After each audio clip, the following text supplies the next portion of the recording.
All right. Can you guys all hear me? I hear if you're early too. Maybe it means your boss is out to lunch. All right. Can you guys all hear me?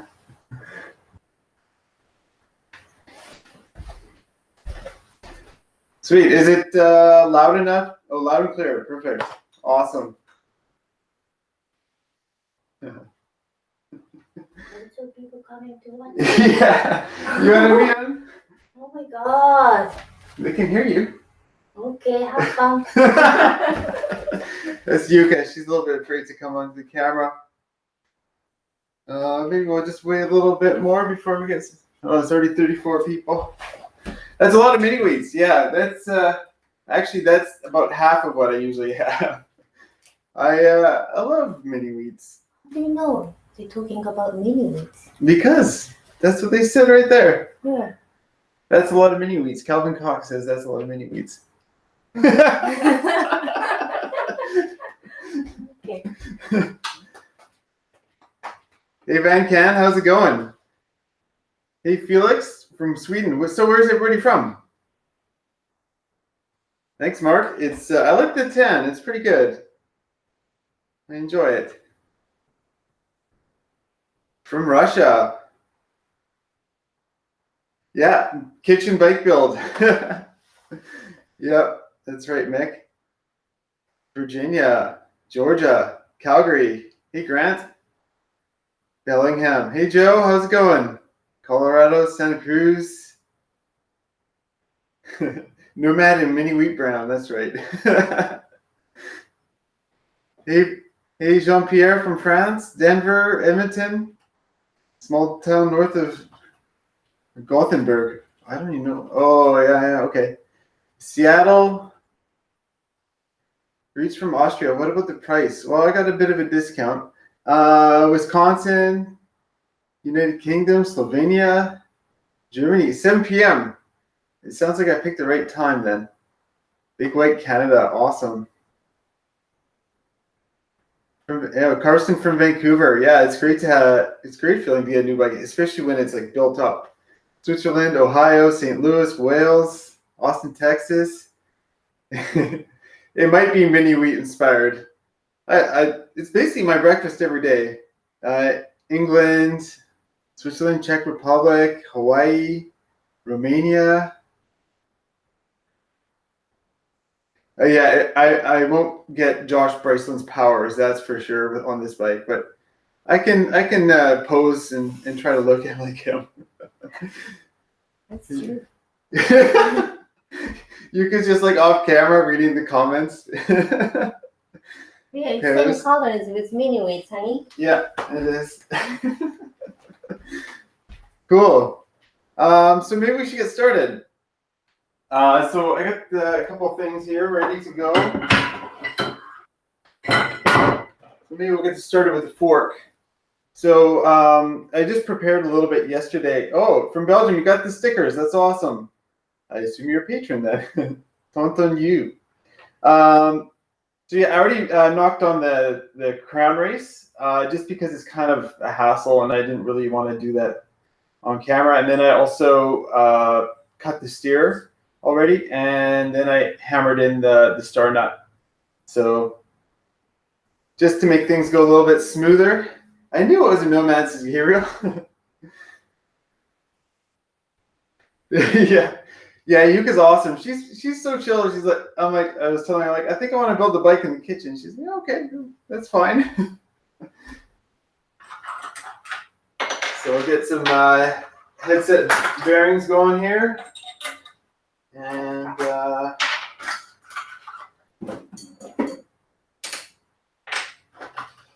put one in the top here. Maybe I should just grease it up a little bit. Why 27.5? Well, I kind of I'm not too bothered by wheel size, but it's I think they both have their pros and cons. Like obviously 29 has a lot of pros and and then a few cons. For example, like 29 rolls really well over rough stuff, like over roots and rocks and stuff, and it's not going to fall into big holes. as much. So, and then the disadvantage is that when you want to accelerate a big wheel like that, it's heavier, right? So there's more rotational mass further away from the axle. Thanks for the super chat, Mick. I gotta go ride and may catch you later. Buy some mini wheats for you and Yuka on me. Oh, thanks, Mick. That's awesome. I'll see you later. Appreciate that. And back to the wheel size thing. Yeah, obviously with more weight further away from the axle, it's going to be harder to accelerate that wheel.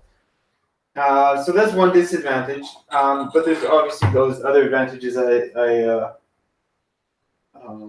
mentioned earlier. But then the other thing is that the 650B is basically almost the opposite of that, or it changes in the opposite way. So 650B will accelerate better because there's less weight closer to the axle, and then also so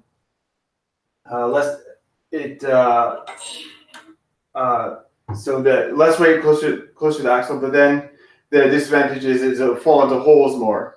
But at the same time, if you have a 650B wheel, you're going to get more clearance, so you can run more travel. So this one is 107 mil travel. I think the biggest long travel 29er right now is probably the Reckoning 161, something like that. So yeah. Let me just wipe my hands here.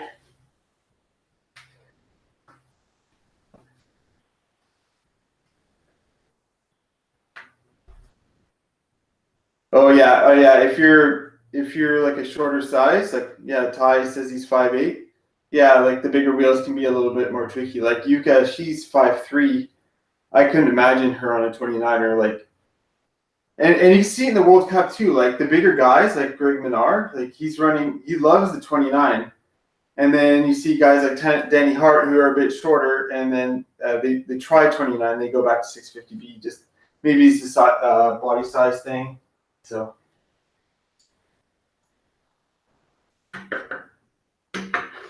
I greased up those bearings just because I don't want it to creak. And this top cap is actually kind of slick. It has like a seal in it. It's a Cane Creek 40, and it has a seal in it to help with like water, to prevent water coming into the headset, which is kind of nice. So I'd actually seen that for the first time on my Reckoning, which was I'd never seen that before my Reckoning. So oh, there it is.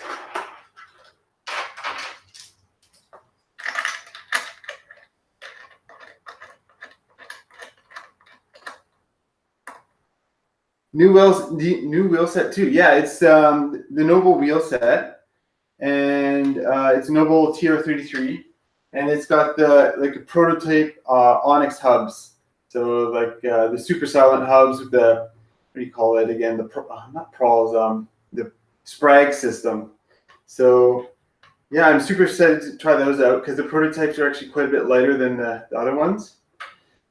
Hey, let's go ride bikes. How's it going? Oh yeah, the Capra 29. Yeah, that's actually right. That is like probably the longest travel 29er you can get now. Hey, yeah. Actually, when I saw that bike come out, I was like, oh, that looks pretty sweet actually. So yeah.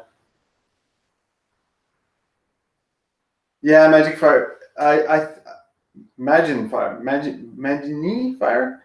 Yeah, the 27. They say 27 is more fun, and 29 is probably faster overall. Yeah, the Noble Hub is so light or not light, so quiet. So it's really nice. All right, I think I need to cut this. I'm gonna get these bars on here. And where did I put my cutters? I'm gonna need those for sure.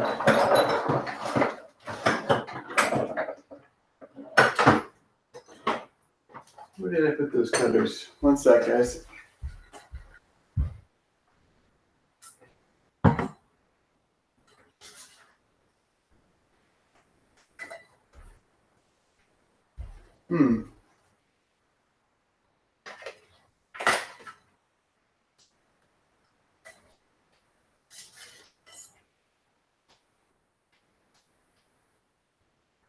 Van Kent. Well, I don't mind loud hubs, but the thing is, I kind of prefer it to be quiet if I'm filming.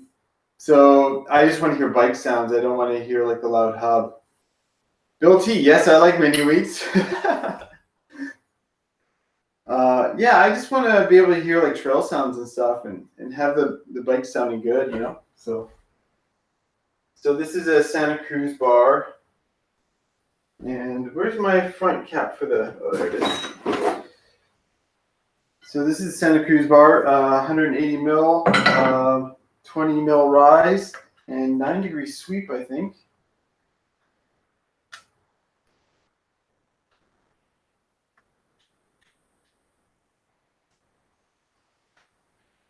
Oh, thanks, Ride Beside.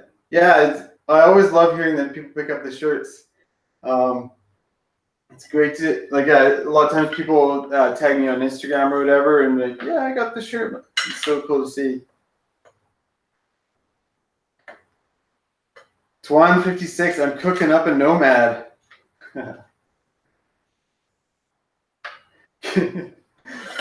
Everybody's asking for giveaways. Mini Wheat giveaways a lot easier than giving away wheels, that's for sure. It's a set of TR33s, live free and shred.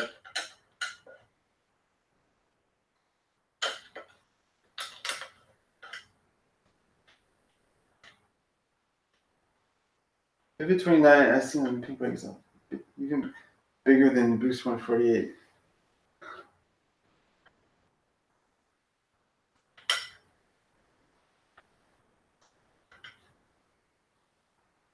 Why am I changing, I guess, to the Nomad? So if you saw my bike check, the Reckoning had like a couple things that annoyed me, like the rear tire would hit the seat tube and stuff like that. So I wasn't super keen on that. And then I guess the other thing is like maybe wasn't my first choice when I got in Japan, but it was my only choice. So basically, when my slash broke, I needed a frame to be able to transfer all my parts over, and the Reckoning was the only frame I could get in Japan where all my parts would fit, like a long travel 29er. So yeah.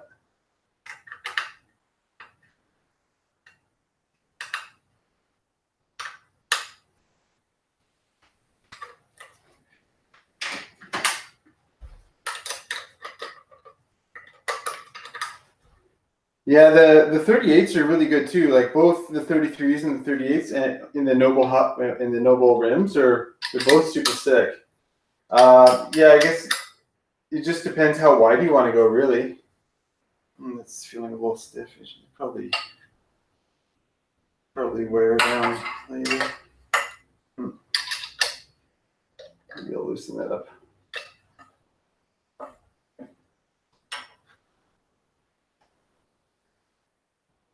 Why did I choose the 33s? I think they're just a little bit more friendly to ride. Like they're a little bit, they'll absorb a bit more of the trail. They have a little bit more flex. The 38s are a lot more stiff. And then these are also a bit lighter as well. So I could have gone either way, to be honest, between the 38 and the 33. But yeah, they're both great. Yeah.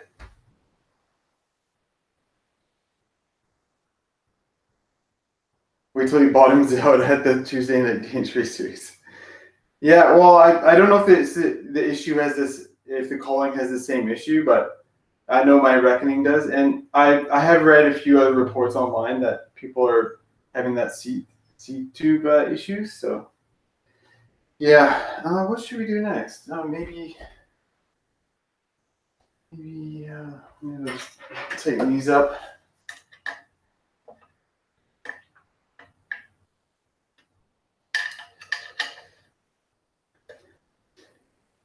Hey, MTB, Benice Adele.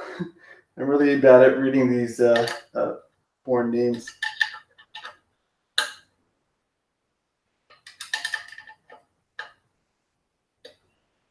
Can I have your evil? Probably not. It's going to be for sale, yeah. Some people have suggested doing like a giveaway and things like that. Yeah, maybe I would do that, but we'll see. We'll see. We'll see. Let's just put this driller on just for giggles.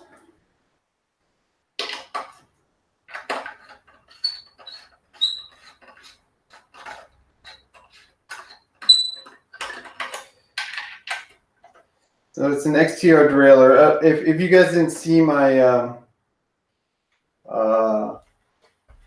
my kind of announcement live stream, I'm actually running a mixed drivetrain. So I'm going to be running a XT shifter and derailleur, and then going to be running a SRAM cassette. Greg Smith, are you ever going to come ride in the UK? I would love to. Actually, I just saw Brian BKXC might be heading up to the UK really soon here. Send him a pallet of mini wheats. Kitchen build. Hey, Mr. Tonka, how's it going? Yeah. I love how the mini wheats are becoming a thing. Yo, my wife would kill me if I left carbon rims on her kitchen counter. Well, Quinn, I know she has carbon knitting needles. Is she allowed to leave those lying around? Let's see. Maybe we should run some cable. Oops.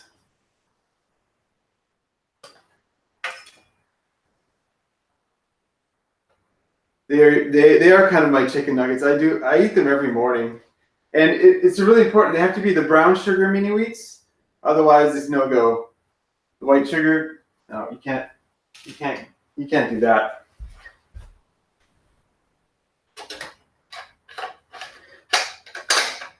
Oh, these Santa Cruz frames are so sweet. Just being able to push your cable through and not have to like fish them out and stuff. Look, it just came out the other side, guys. So good.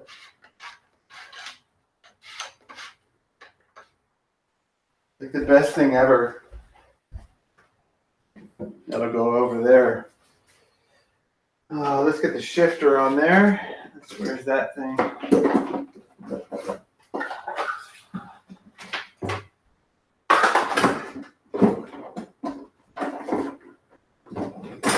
Where's the shifter? Oh, there it is. Oh, I guess if we do the shifter, we have to do the brake because it's like a I-spec thingy. I don't know if you guys can see that. So this is going to fit like within the clamp of the Saint brake. So let's get the brakes out too then.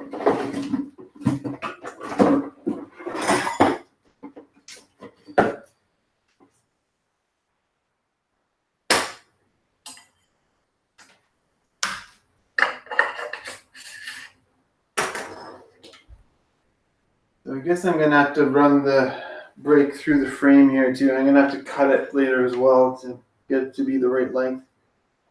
Okay. Mini wheats. Yeah, maybe I do need to get some kind of cross promotion. Maybe Mini Wheats wants to sponsor me. Reading the chat is a whole other thing. The thing with these Shimano, maybe I can just get a little clever here and just do this. Can I do that? Oh no, it's like this.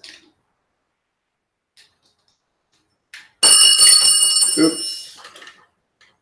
This gonna work?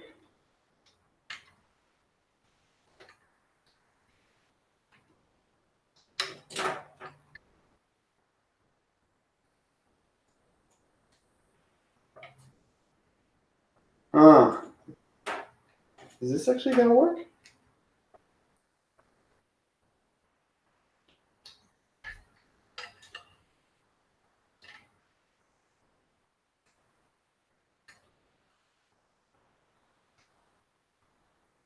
I feel like this doesn't fit properly. Let's see.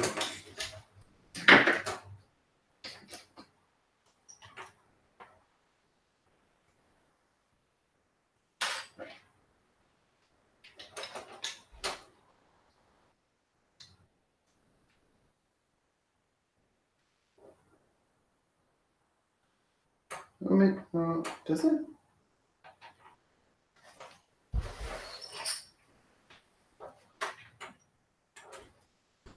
Did they change this?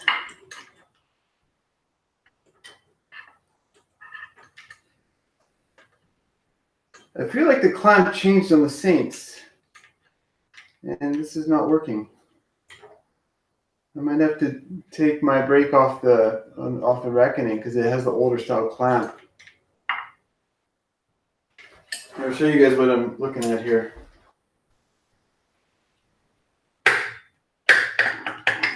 Oh, oops. Show you what I'm looking at here. So this is the brake. Let me see if I can find this. So this is the brake, and then this shifter fits in here like this.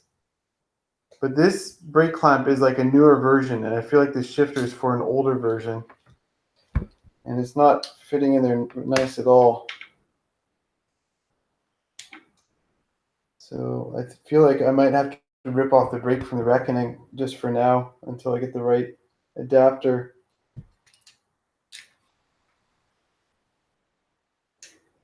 I think. Let me see.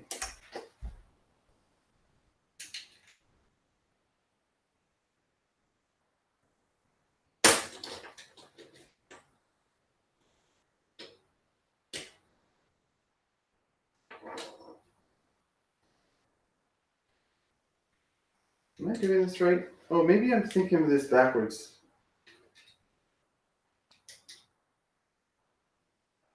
So this goes like this. No, I'm doing this right.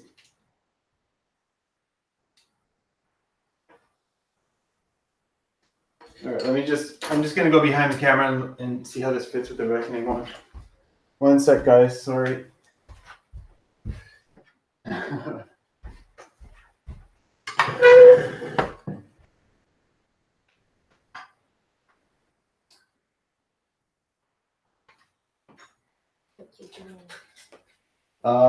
I'm running into a small issue here with the way, like, it's an integrated shifter that fits with the brake, and it doesn't want to fit with this newer clamp.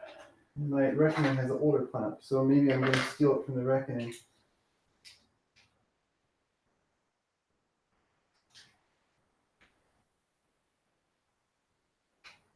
Oh, am I doing this right? One sec.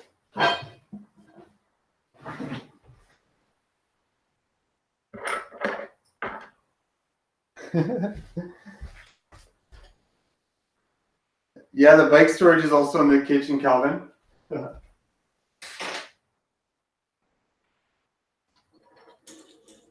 Yeah, we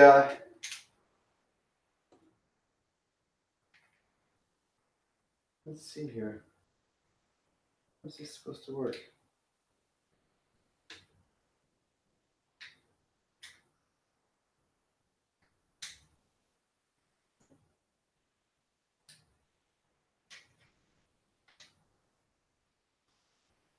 It's becoming an episode of Terrible Technician here.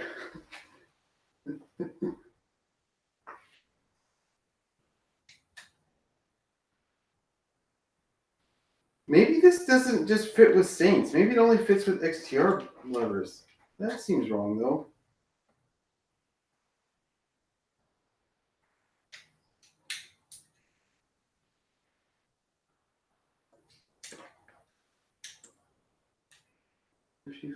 What is this? Let me see. Let me see.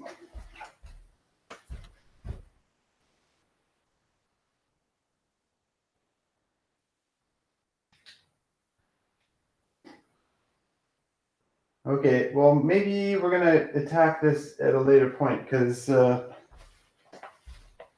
don't think this shifter fits. Or I need a clamp for it.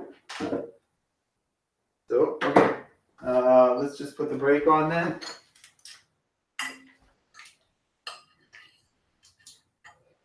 You need a AIM 8000 iSpec B shifter. So this is I'm not sure what model this is exactly. My friend just sold it to me. And yeah.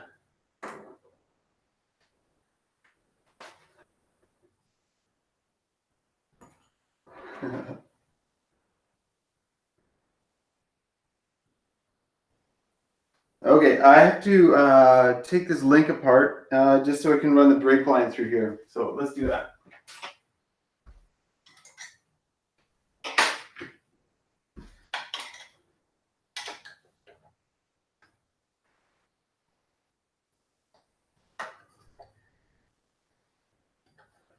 That's an iSpec 2 shifter. Oh man.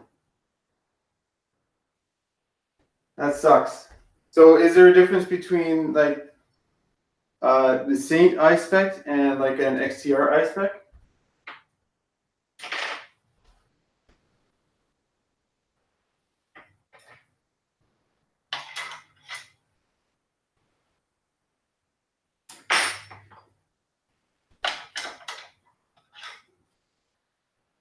Saint is iSpec B. Oh. So I wonder if I can just buy like a normal bar clamp. That's so annoying.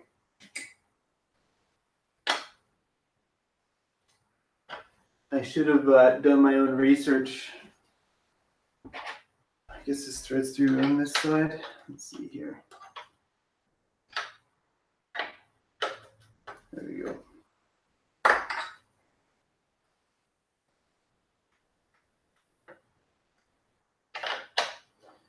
Oh, so annoying.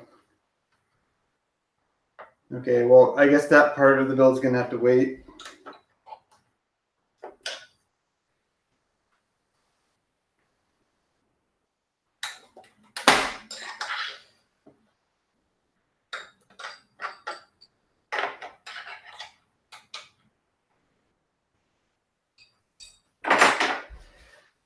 All right, let's put this across.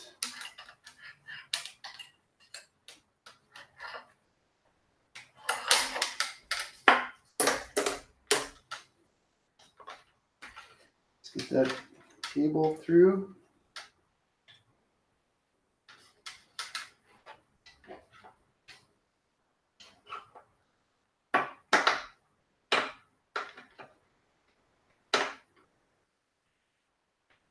Let's see here.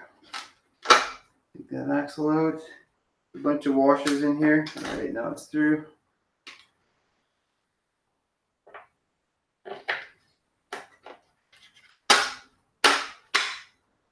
Cool.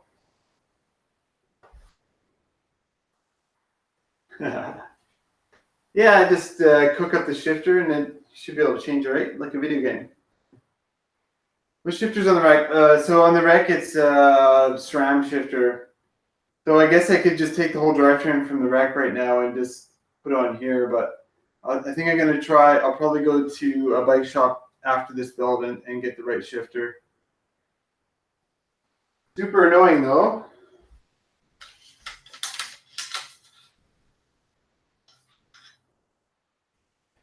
All right, zap straps. Let's get some of those going.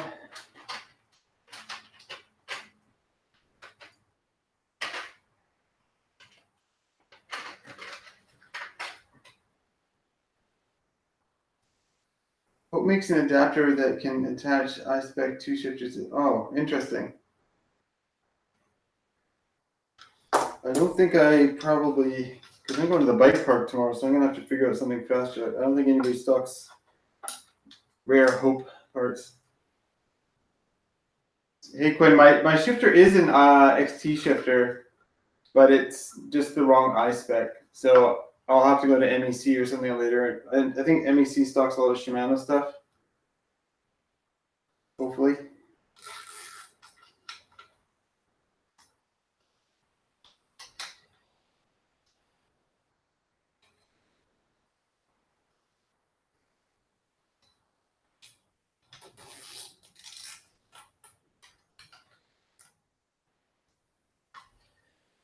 And some more Zap straps.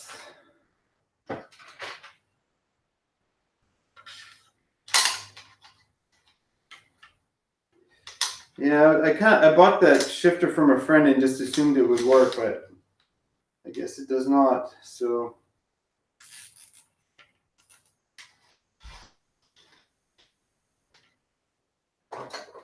now we need a adapter, 160 adapter or 180 adapter. So it'll fit there.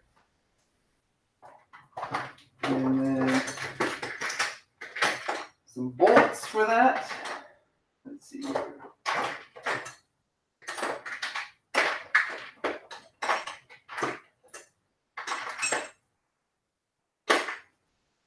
many different bolt lengths. All right.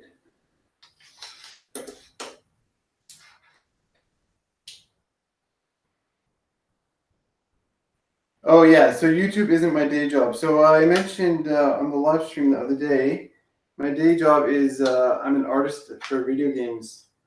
So I basically I build buildings in video games.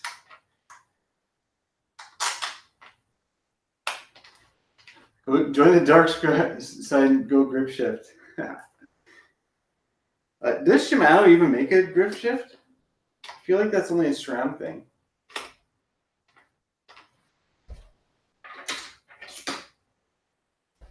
I might change the fork logos. We'll see.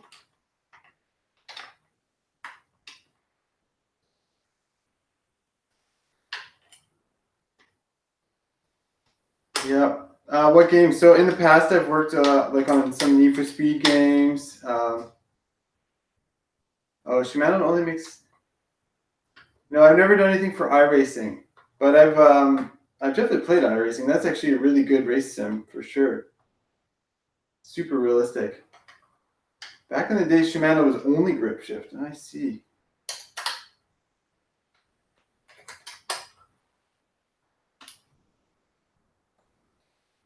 Yeah, the reason I chose tan was because I thought it would look better on camera. Just because it's basically just a lighter color. I didn't want like a dark color to be. I didn't want the dark color to be like getting lost in like the dark background that I'm often riding with. Just finished watching Whistler Heli-Drop with the Lone Ranger. Yeah. Yeah, you got to figure out who gets the front seat in the helicopter, right?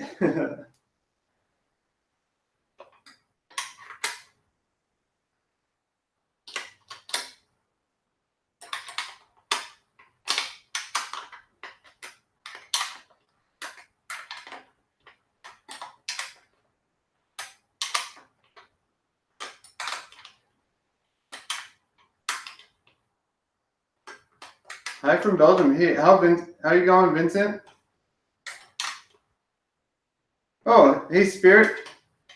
Welcome to the channel. I hope you like it.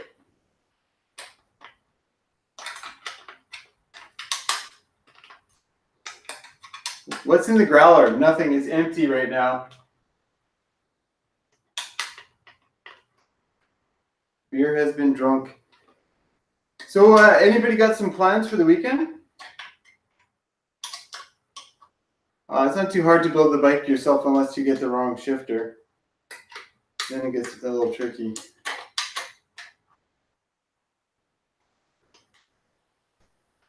But I've been doing this kind of thing for a while now, and yeah, I kind of like building my own bike.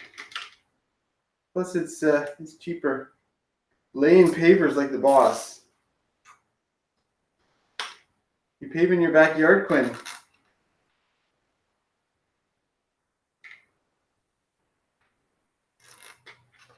If your headset is binding, you need to run a 0.05 shim under the compression ring. I think it's turning okay.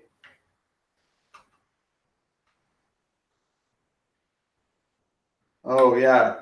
No need to mow your lawn anymore, right, Quinn?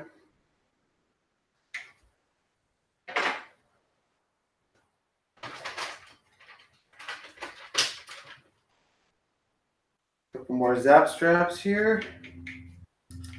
Or zip ties, or what everybody.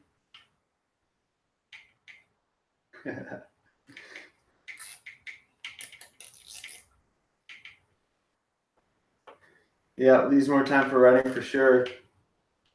Yeah, I don't know, that's like totally not my deal. Is like, oh, I don't want to do any housework. I'd rather like ride my bike and edit videos.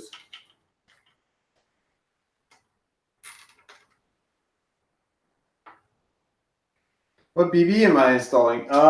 It's like one I got in Japan, and it's like a really cheap one, but it's a good one actually.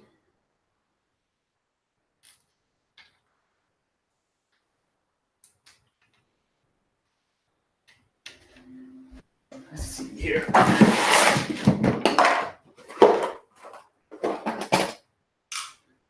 Got me some cutters.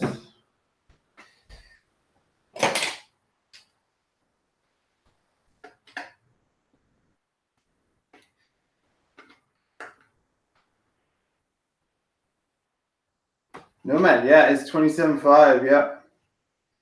Yeah, it's I'm going backwards in time apparently. Back to the Future, maybe?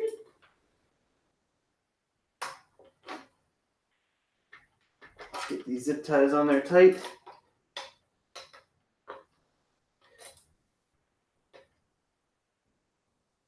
Yuka's busy subtitling tomorrow's video in Japanese because it's another Japan video where I do a downhill race. It's kind of a fun one actually.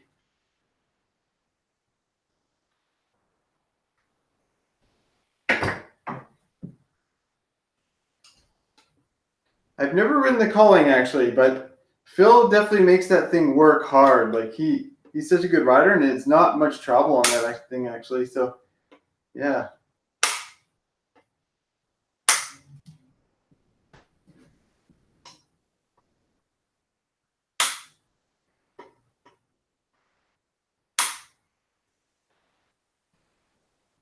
Let's throw these away.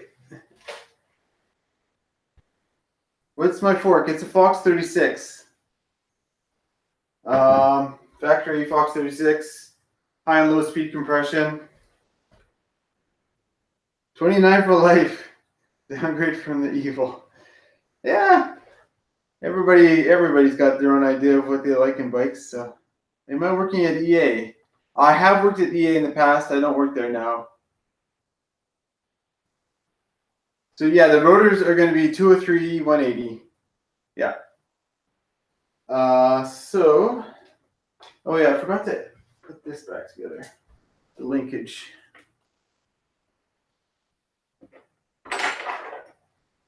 Let's do this. One size bigger.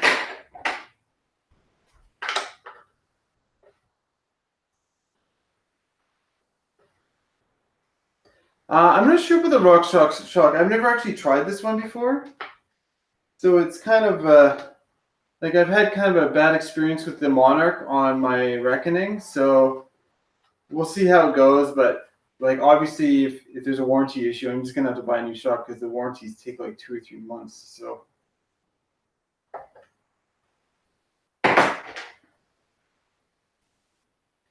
And then this goes in here.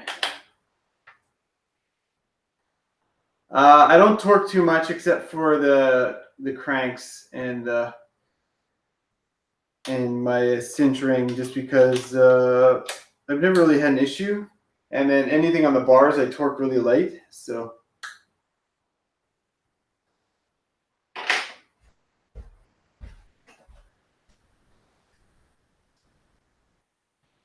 Well, thanks, Spirit. Thanks for the sub. Yeah, Jordan Boostmaster still runs 26. He loves that. He doesn't even want to try 27.5. How do you bed your Saints in? I'll find like a big hill, and if there's no hill, I'll like pedal with my brakes dragging. But the idea is not to come to a complete stop with the brakes on. So. All right, let's do the front brake.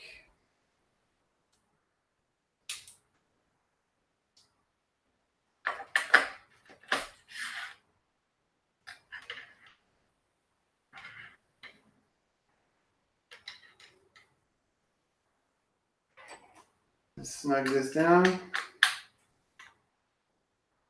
Any reason for you to Nomad? So yeah, the Nomad I really like. Basically, Santa Cruz. I've had two Santa Cruz before, and I find that they're really reliable.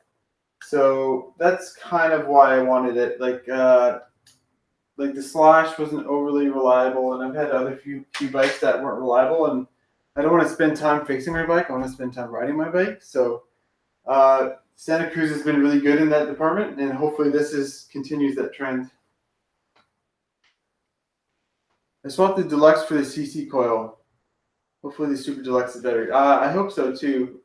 I really like the Fox X2, but if this is good too, I won't switch it. So, let's throw some grips on. Oh, let's do that brake actually. Let's see. Got my special adapter for Fox forks. Needs a 180 to 203 adapter.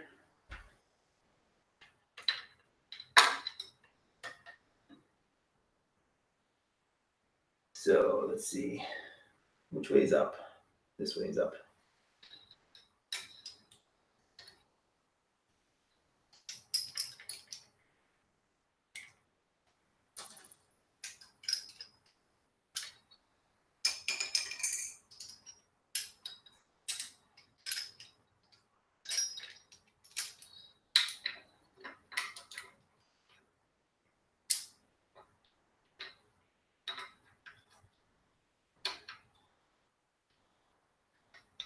Enduro Force. This frame is carbon CC. So if you buy a frame only, I think you can only buy it in the CC. I'm not sure.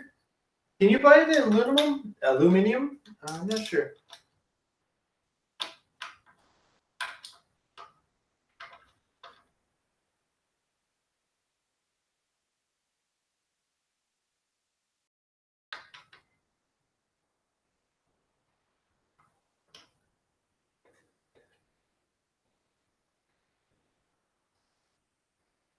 MTB Club. Why did you get a new bike? I mentioned earlier that the Reckoning was not my first choice when I bought it, but I was kind of forced into it when my other bike broke in Japan.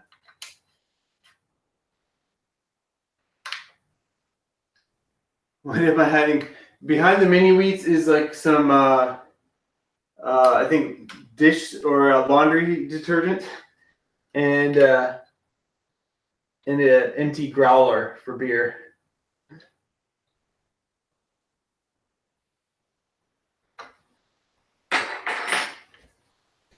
So I'm probably gonna have to trim both these brake hoses. Let's see here.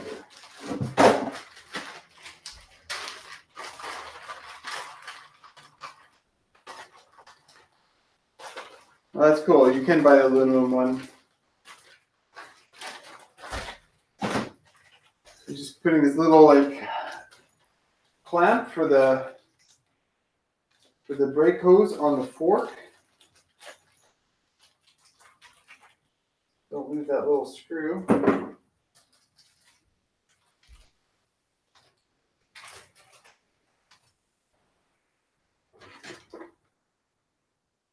Thanks for linking that, Trail Features.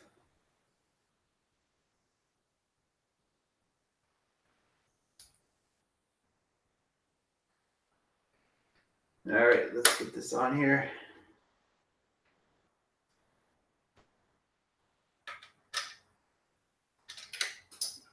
I just dropped it.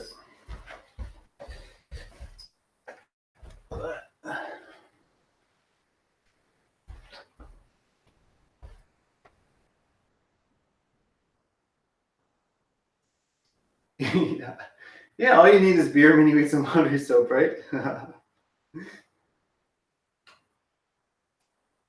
It'll sustain you.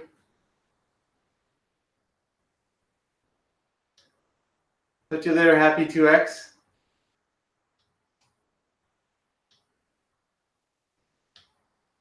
Do I already know what stickers are going to go on the bike? I think I'm going to get like a BC POV, just the BC one, like you see on my YouTube icon. I'll just stick it like right here, probably. I don't know what else stickers I'm going to stick on there.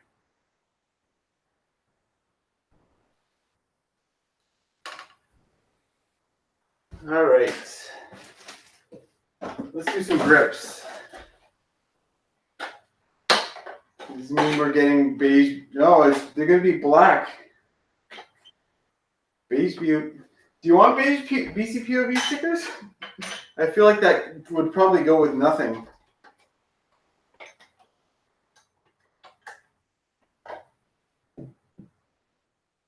Is there something on this bike that you don't like already?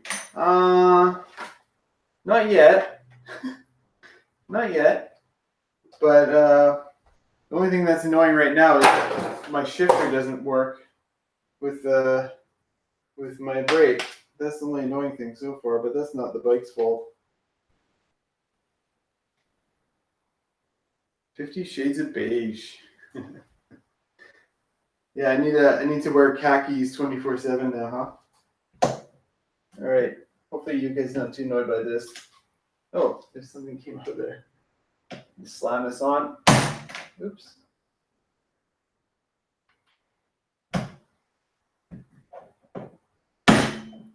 There we go.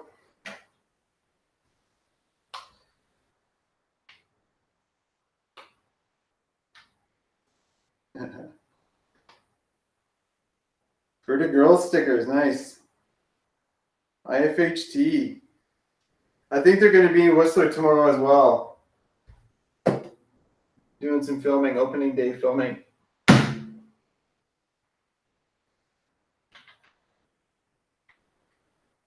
Oh, I just noticed that ODI changed the logo on the end of their grips. It usually used to say ODI.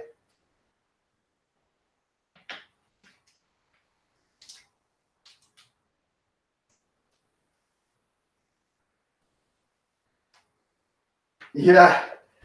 Yeah, I've been using my kitchen for a long time to wrench on bikes. Actually, when I had a dishwasher, I would use the dishwasher to clean parts. Which is, I don't know if that's wife friendly, but it worked.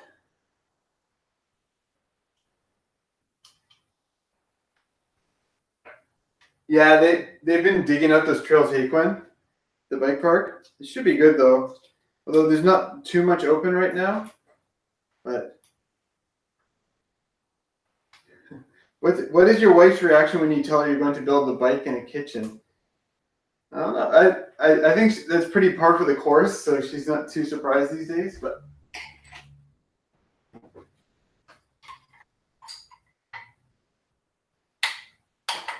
Yuka, what do you think about me building the bike in the kitchen?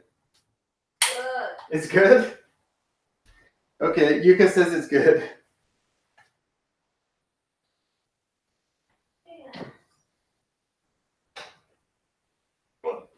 Let's get this on here. How is it going now? Are you going to work? Yes. Okay. Have a nice time. Bye bye. Bye bye.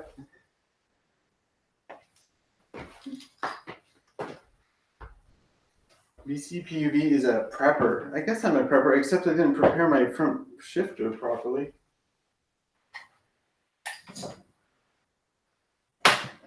Okay, that's on now.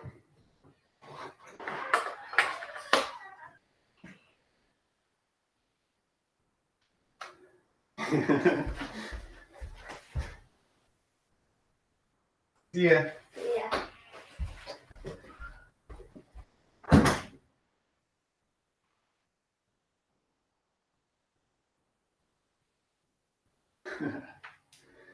Use the bedroom.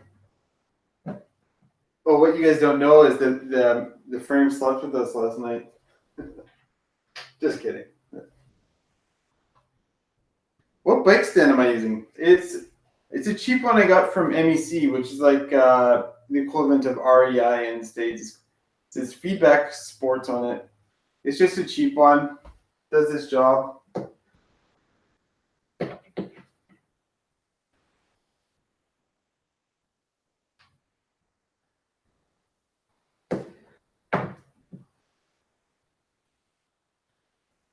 Let's get these going in the same direction. All right.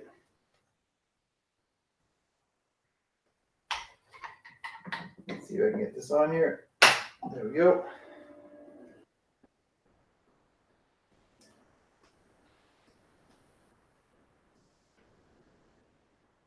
What grips? Oh, these are ODI Rogue grips.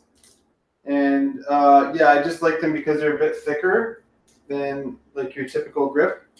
And they like the extra rubber on there kind of dampens vibrations and stuff. So I'm not like I get a lot of finger fatigue. So I just don't want to have that issue going on.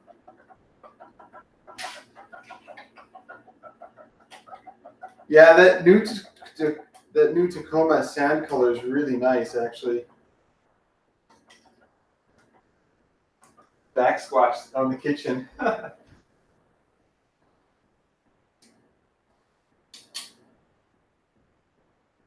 What millimeter grip size? I don't know. I'd have to look. Maybe it says it on the box. I just threw it away though. Oh, here's the package.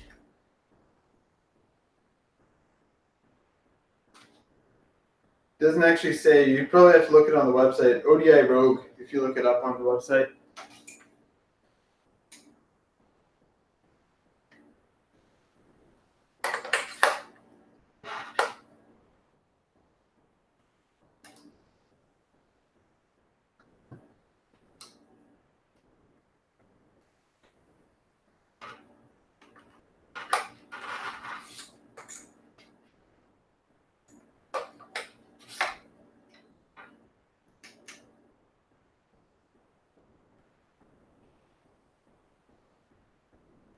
What does Yuka work with? Do you mean what does she do for a job? She's a massage therapist.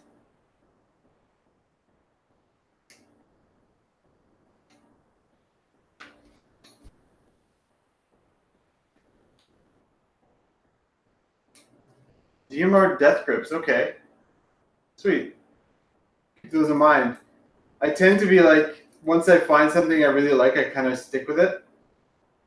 Will I be switching I'll only switch the X2 or something else if this one it has problems, which lately RockShox has not been great for me.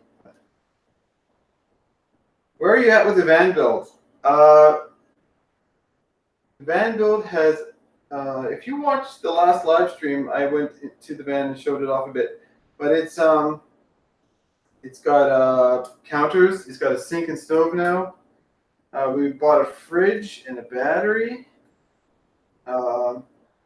And I had a friend make some really nice window frames for it because the corners are round, and I need a professional to make that for me.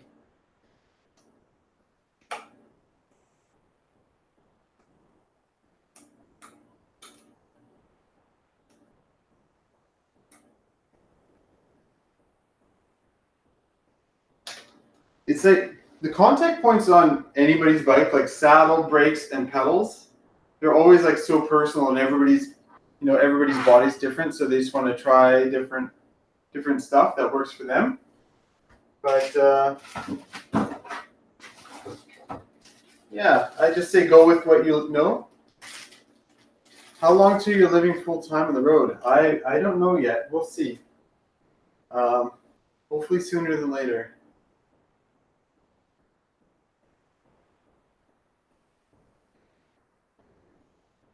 But yeah, the foot is really good and really tunable for sure.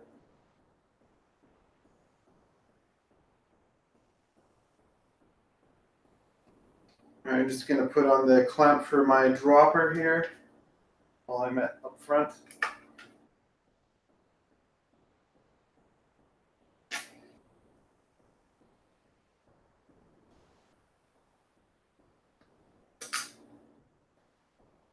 Hey, Henrik from Slovakia. Sweet.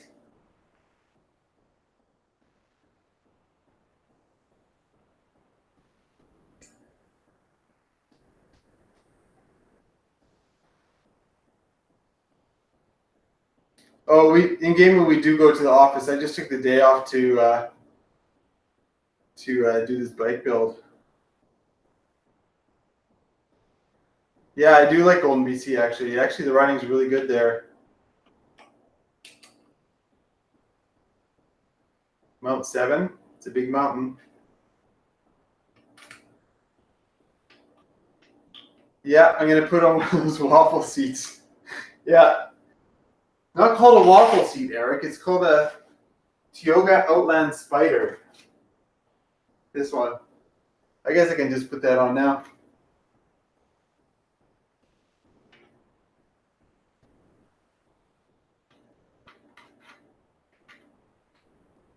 My sweet, sweet waffle seat. I kind of like that now, actually.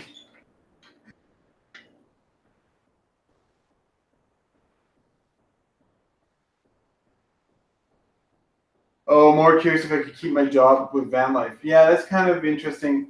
A lot of what I do is like really like sensitive, like they don't want it leaking. And I don't think they would be too keen on a guy living in a van and having his laptop get stolen or whatever. So,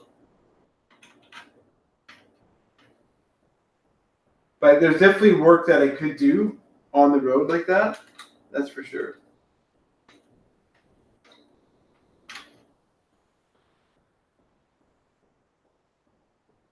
Yeah, I would say Matt Beer is probably the best rider I've ever ridden with, I think.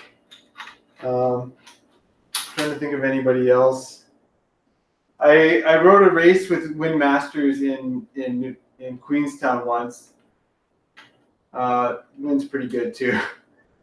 But I never really like actually rode with them like in a social way. Who else have I ridden with?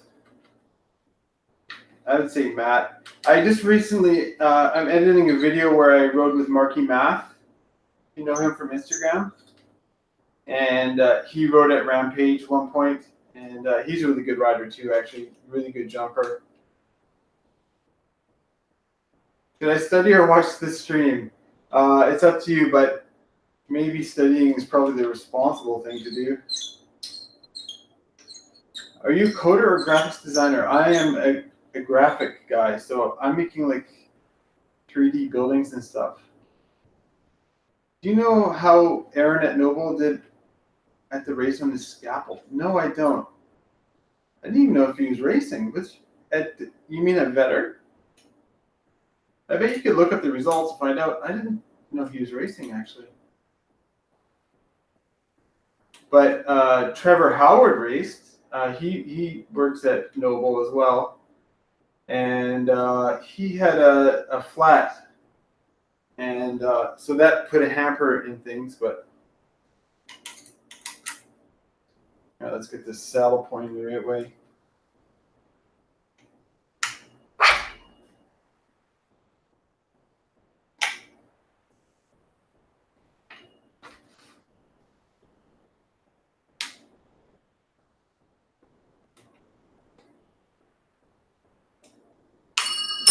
No! I needed that.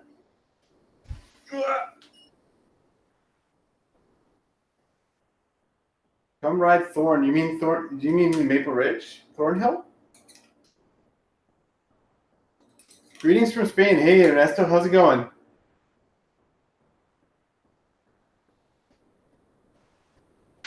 Okay, what should we do next? Maybe we're going to go for the bottom bracket. Yeah, was it really loud? Sorry, guys. I'll try not to drop any more tools.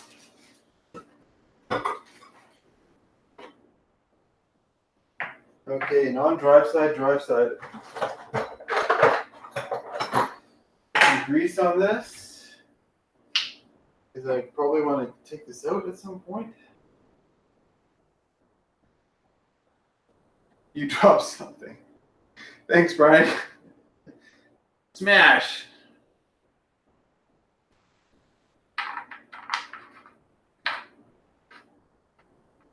Hey, Bulldozer Music, how's it going? From Colombia. Not the British Columbia. Mr. Wingnuts, I think you can probably guess what my favorite cereal is. Smash! Yeah, I'm definitely gonna get redemption on that hardest trail in the world, or I'm gonna try at least. I'm definitely gonna go down a few times and see if I can start to learn it a little bit. But yeah, that was a tough day for sure. Cheers from Finland. Why did you swap the Evo for Santa Cruz? The Evo was kind of almost an emergency purchase in Japan because the Trek broke, and I really like Santa Cruz, so now I have the Santa Cruz. 192 watching, but only that's pretty cool actually. 192, only 71 likes.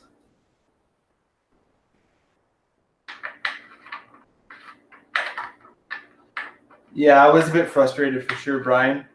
It was tough, and you know, part of it was like I was riding with like some really amazing riders that I hadn't actually met before, and you know, it's kind of intimidating a little bit. So, am I turning this the right way? Let's turn it the other way. There it goes. Reverse thread. Mini wheats are stoner food.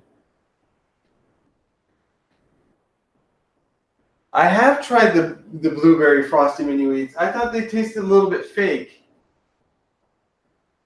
How do they stack up to the brown sugar ones? Yeah, I've only tried them once. And the other thing is that they only come in smaller box.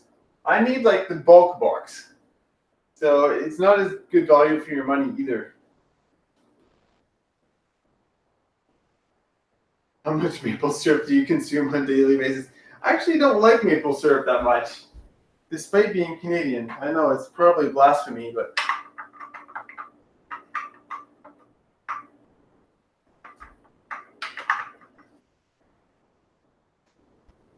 hey Ariels, how's it going? It's like two people didn't have their menu. I'm in Canada, yeah. I'm in Vancouver.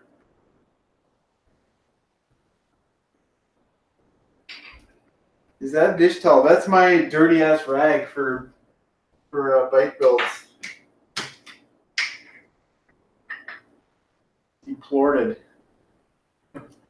What kind of milk with the mini wheats? I go for 1%, just because I'm watching my feminine figure. Is maple syrup generally cheap in Canada? I don't know enough about maple syrup to answer that. I had considered the Hightower for sure.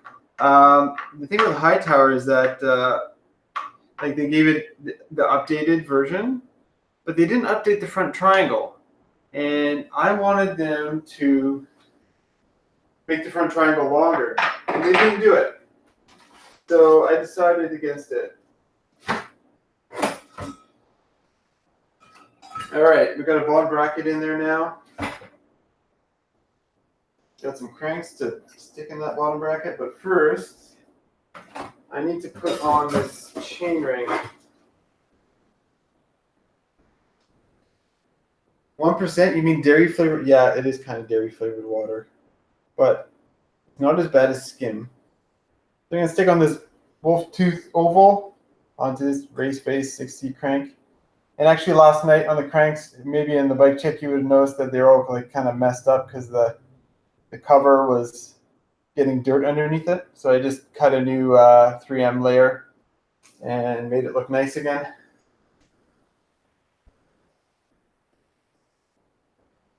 I'm just going to stick a bit of grease on the chain ring because I don't want it to creak.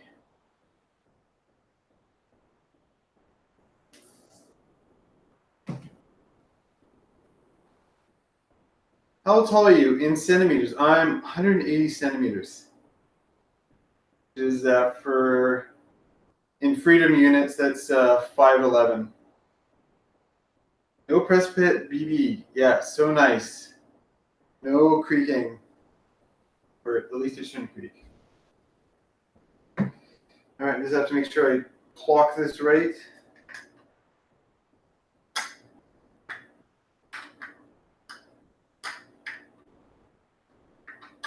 It's important. Is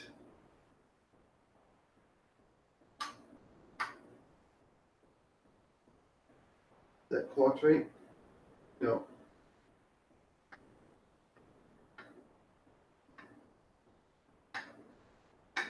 Come on. In the hole. There we go. And then I'm going to put a little bit of Loctite. So I'll show you how this works. So once you get the chain ring on there, you're going to put this lock ring on there. The lock ring only has like 3 threads on it. I'm just going to put a little bit of Loctite on there just because I don't want that backing out.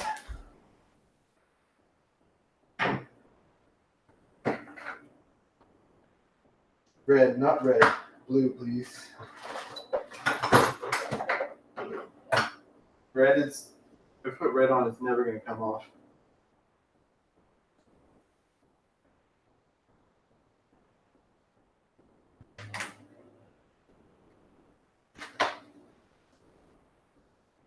Hey Felix, how's it going? Yeah, I'm stoked on the new bike too.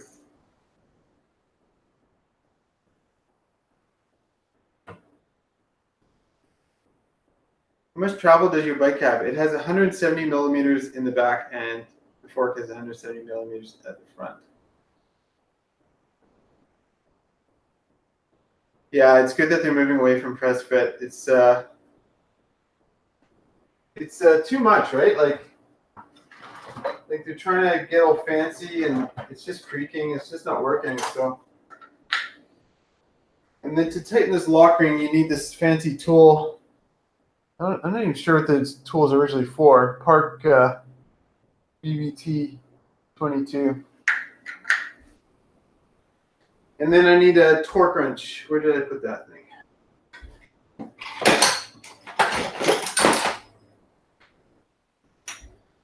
Put this on the ground. It's easier that way. So it says 30 foot-pounds of torque.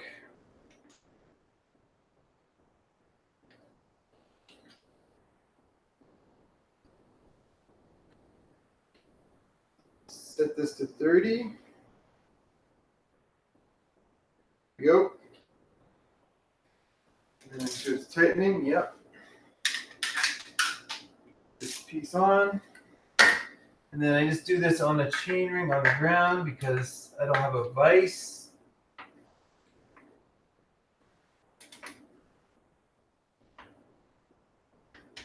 There we go. Now it's tight. Yeah, the cassette tool is taller. Oh yeah, ISS bottom bracket tool. It's pretty old school though, isn't it? Okay, and then got a couple of spacers on here. I'll just take those off. I'll grease this.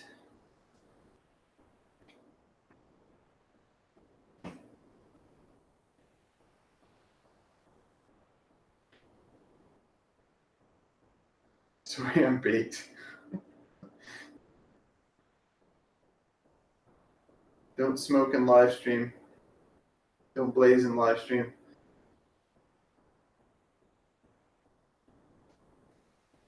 Plenty of cheap bikes still use them. Oh, okay.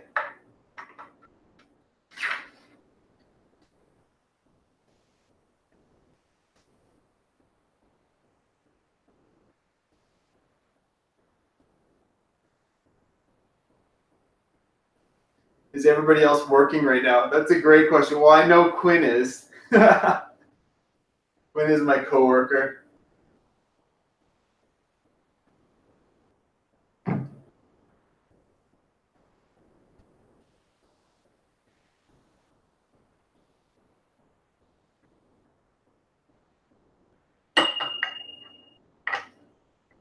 Oh, you know what I want to do first? Before I do that, I want to stick on my chain guide. So I'm going to do that. Let's see.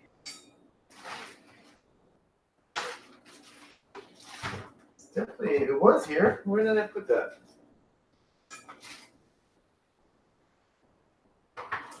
Chain guide, where are you? Oh, here it is. The software will probably write itself today, I think. Yeah, well, you can script that, right?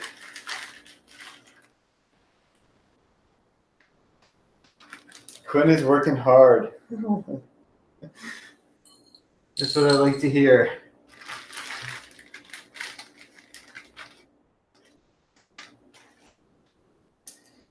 Okie dokie. Let's get. Oh, this is Torx. Just gotta mix it up a little bit.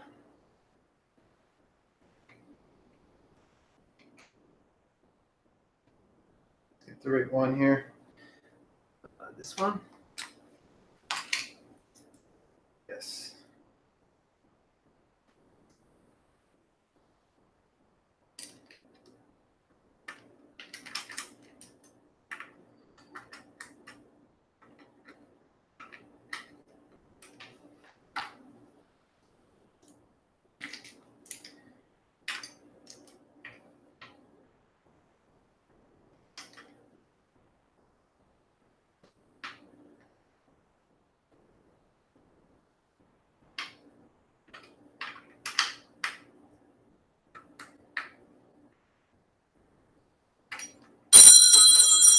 Sorry.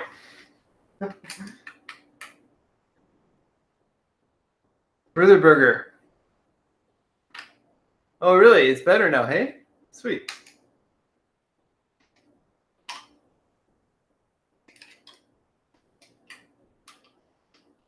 Eating lunch for 3 hours now.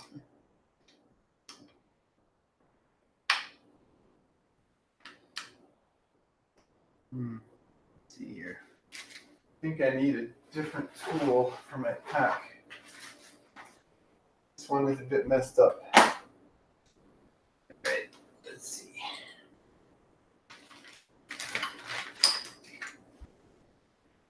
Okay.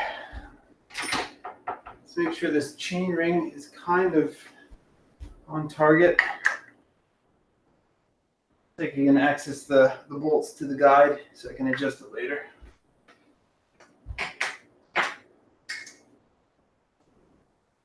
What is your favorite place you ate in Japan? Yeah, good question. So in Japan, like we've hey, Adam. How's it going, Adam? It's been like many weeks conversation the whole time. My favorite place to eat in Japan. Well, so in Japan we ate a lot of like kaiten sushi, which is called which is basically conveyor belt sushi, and it's basically cheap and awesome. So you can order from like a computer screen, and then a bullet train comes and delivers the sushi to your table, which is super cool. But the other good thing is that it's cheap, and then you can just eat exactly until you're full. Like, so you just keep ordering, and then you're like, okay, I'm full, and stop ordering. So, yeah. All right, staying on. I know Adam's probably at work right now too. We were just talking about how everybody's working right now.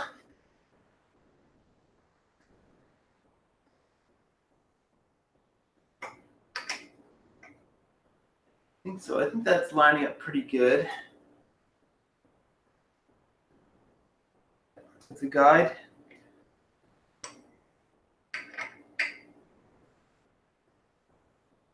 And then I need to torque this properly.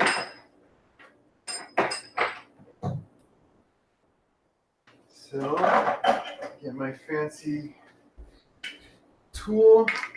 Yeah, if you don't torque this one properly, then your crank gets loose, and nobody wants that. Yeah, chain gavin no bash guard. I find it's not super necessary these days. I haven't really bent any chain rings. Oh, there's David. I think David's working as well. I think my wife would never let me get away with. How's it going, David? David and I ride fairly often as well. Let's see here. The bolt is 37 foot-pounds. 37 foot-pounds. Okay.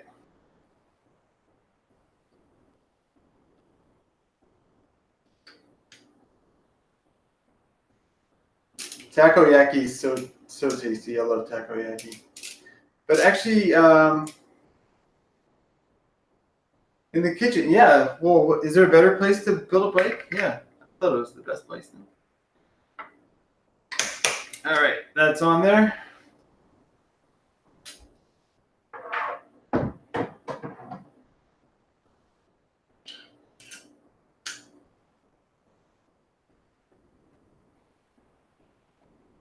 Missless. What shock am I going with? The stock one. So it's not the coil, but it's the air shock, and it's the Super Deluxe. I've never used it. I have no idea if it's good or not, but we'll find out tomorrow. Okay, what else are we doing here?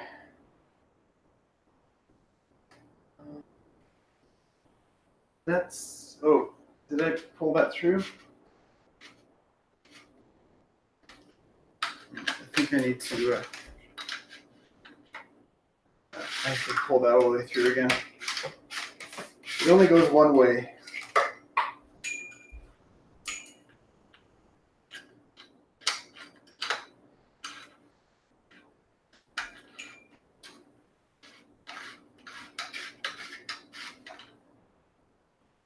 Spotted tick is pretty good. That's like a British thing, isn't it?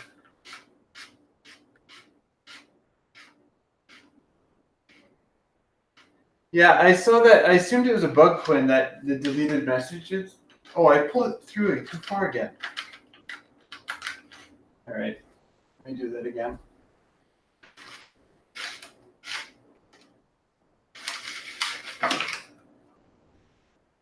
Hey, MTV Fanatic, just joined the party. What made you dish 29 in favor of 27? Just because, well, I'm not too bothered by it, but I think both have their pros and cons. I could go either way, really. But I was just talking about rotational mass. So, like, 29 has more rotational weight, whereas 650B has less rotational weight. And there's just little things like that, but I don't think it's a huge deal.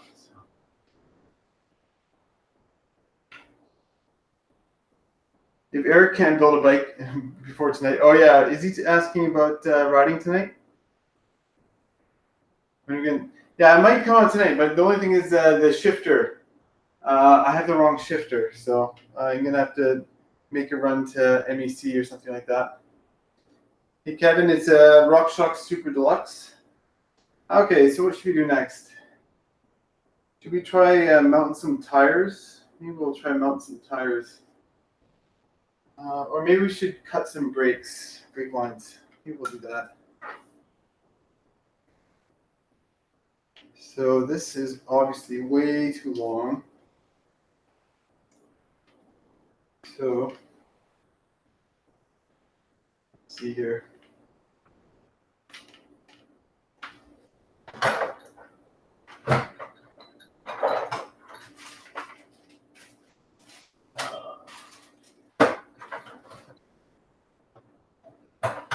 Where's my brake stuff?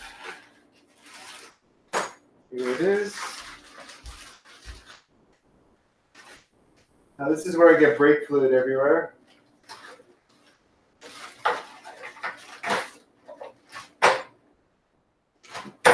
Racing my first local enduro, any tips? I would recommend pre-riding. So definitely ride the course before you're going to race it. But also don't take it too seriously. Like if you're like really stressed out, you're not going to have much fun, right? So just make sure you're going to have fun and not freaking out. Ride with friends.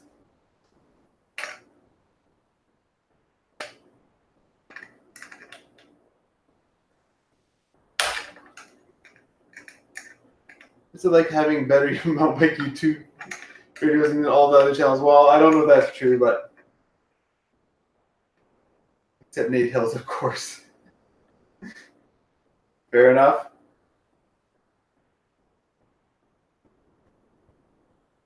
through shrink wrap. Oh yeah, I could do that, but I use like Gorilla Tape, and so I like that because it's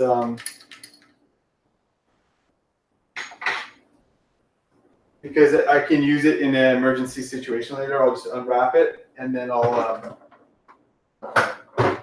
can just tape something together, whatever needs to be taped. So I gotta find these cutters that I had yesterday. Oh, there they are. Sweet. So just so everybody knows, you're not actually supposed to cut brake hoses with these, but I'm not very good at following instructions, and I've never had an issue with it. So yeah, it's gonna be like this, I think. That's probably good.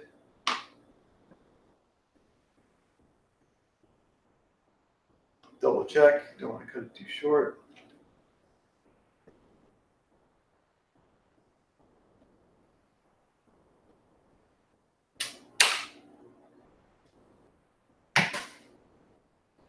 And then make this round again.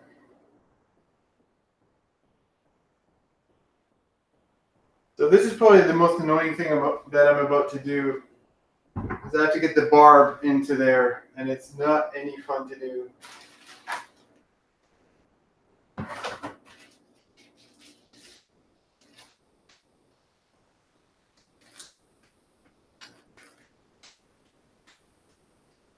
Will Greenfield is a guy from the UK, and he posts videos like all the time. He posts a lot. It's crazy. Okay, first things first. What do we call this? This is an olive. Why shrink wrap? It helps. I'm using Gorilla Tape. The idea behind shrink wrap is that it's just going to keep all your brake, your cables and lines together in one cohesive thing. So they're moving together and they're not like slapping each other and making noise.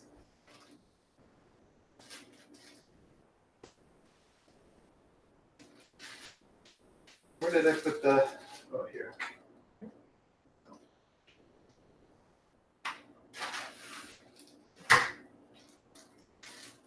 Oh, there it is.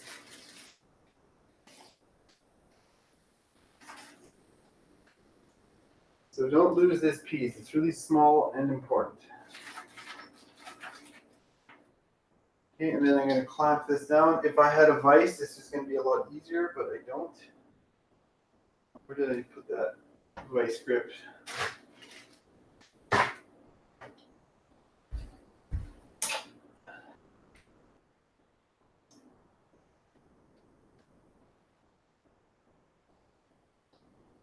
Yeah, I need to ride with Jeff Kendall Reid for sure. He's such a good rider. Like it's crazy how good he is.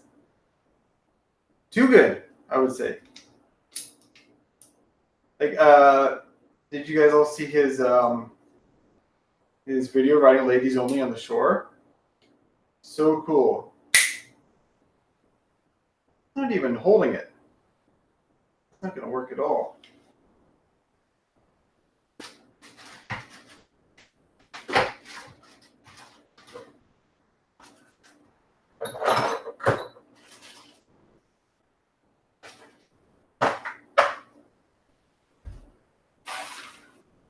Bags of stuff.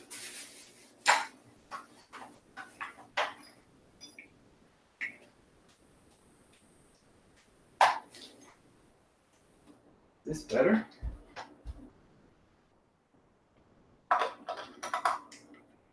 Oh, I think the new brake cables have gotten thinner. I think I have to put some tape in between to make it thicker. Jeff Kendall Reid, yeah, he rides like he's from another planet for sure. He's like, I don't get how he has that confidence, just to send all these sketchy things.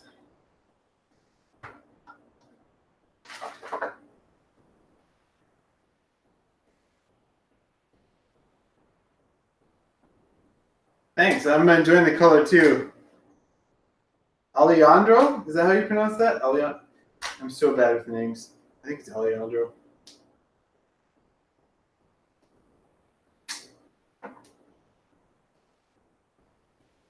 just going to put this tape here just to make it give me a little bit more to grab onto, because that clamp, that yellow clamp thing that comes with the brakes is not the right size at all.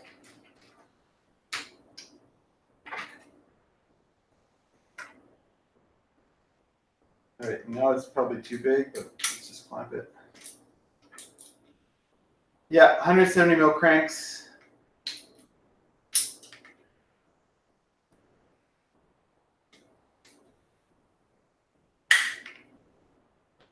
Okay, now that's not moving. Okay. Oh yeah, this piece. Olive goes in here.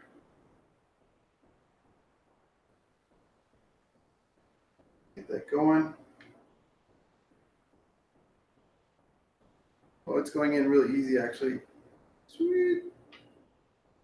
I've never done it with my thumb actually. This is so good. Oh, that's so much easier. Oh, thanks. Yeah, I really like making the Japan videos, but I think a lot of people, they really want to see BC stuff as well. So I kind of like trying to mix BC in with the Japan stuff.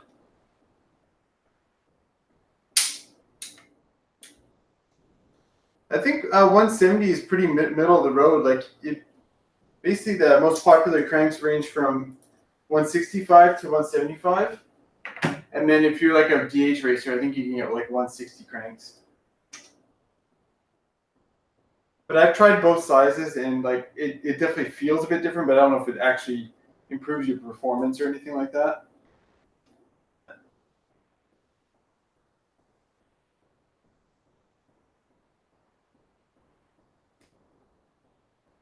Oh, did I mess this up a bit? I forgot to move that. Shit.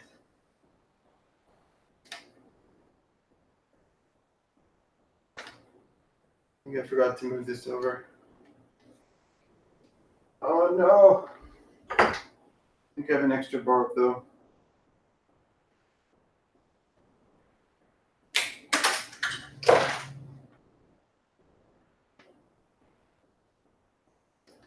Yeah, I'm gonna have to cut this and do it again. Pretty sure. Or maybe not. I don't have to.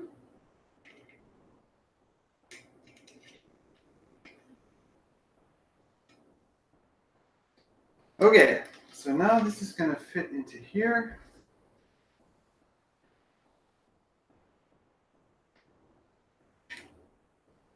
So I'm gonna thread in.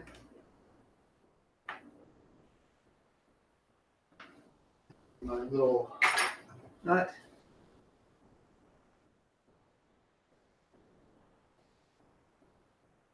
Oh yeah, you can put it after. I thought it wasn't gonna fit past, but it fits, so.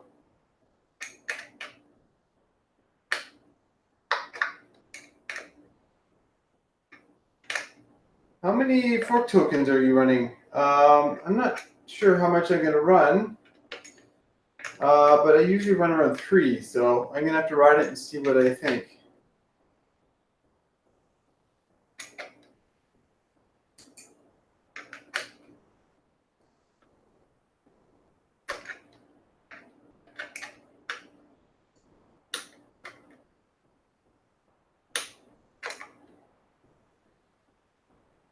How many fork tokens?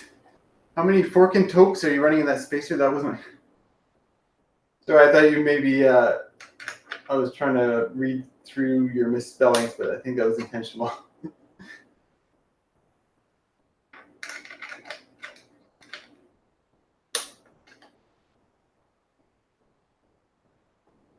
Well, I didn't see that picture Semenuk posted. I've actually seen him in person at Coast Gravity, and he was riding his like little like that green DH bike, and it's so small. Like I can't believe how small it is. But he's a slope guy. I guess he really likes his small bikes. All right, maybe I'm gonna shorten this one too.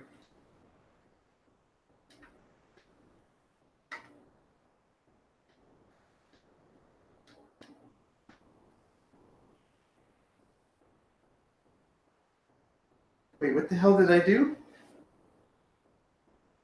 Oh, I'm so stupid. I just wired my brake hose into my shifter hose. That was really dumb. No wonder it didn't fit properly. No wonder it slid in so easily. You guys are going to laugh when you hear that. Oh, I'm so stupid.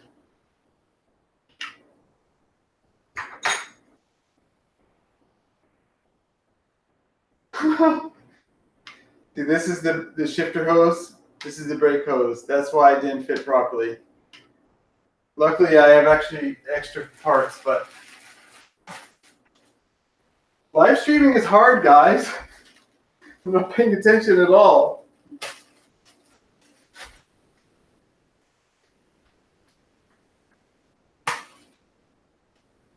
Oh, wait. Maybe I don't have it. Okay, the front brake is going to stay its current length.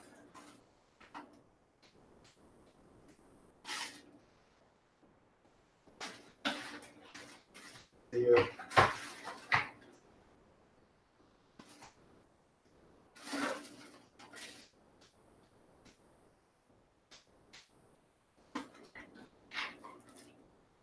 A little noob. I've never actually done that before. How embarrassing. I'm a dumbass. Let's see. All right, well, I can reuse that because it basically didn't do anything.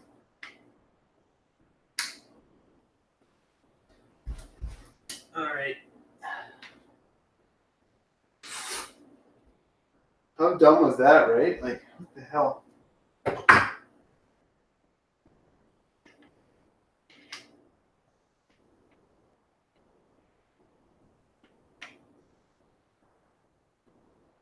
Well, I did measure twice, but then I totally put it on the wrong hose.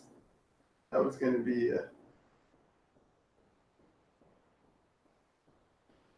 so stupid.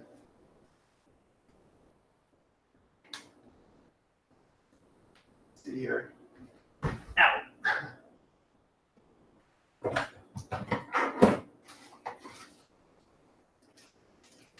All right, there's my extra barb.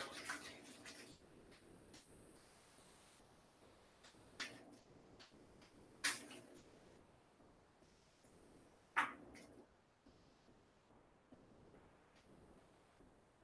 was wondering why that brake hose was so thin. I'm like, oh, they must have changed the brake hose. Well, they didn't change the brake hose, you dumbass.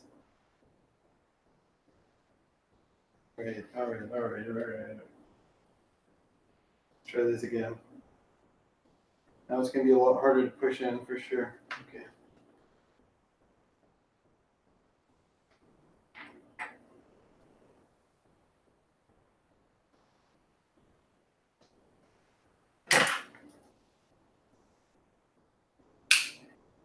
It doesn't work if you put it in the wrong hole. That's right.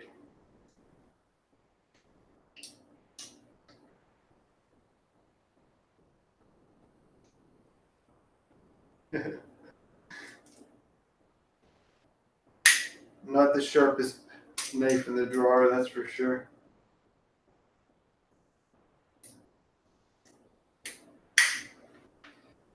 Okay, let's get this barb in here. It's going to be a lot harder.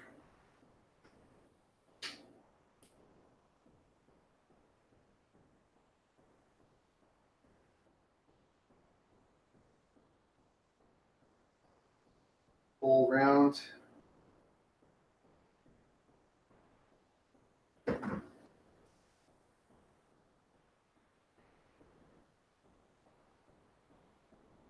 Okay, now this one's actually pushing in pretty easy, actually.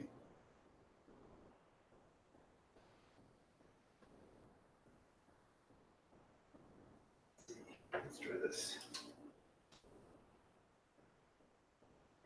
All right, it's in.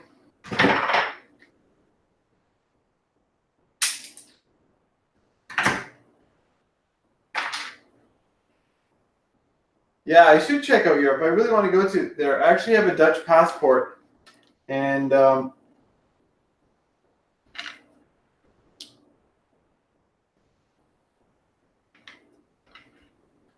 right, I still didn't cut the line right. Oh, I'm so stupid. What the hell is going on with me? Ah, totally not paying attention at all.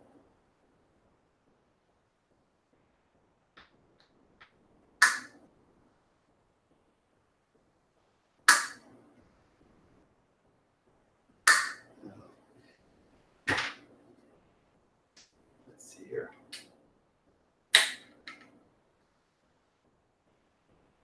Okay. Yeah, I would go to Germany for sure. All right, that's how long it needs to be. Okay.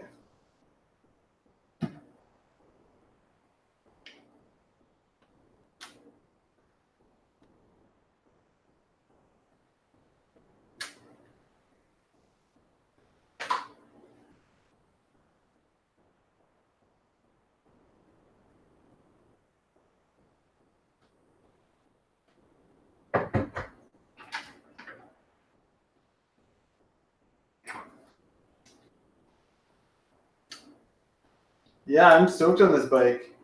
Can't wait to ride it.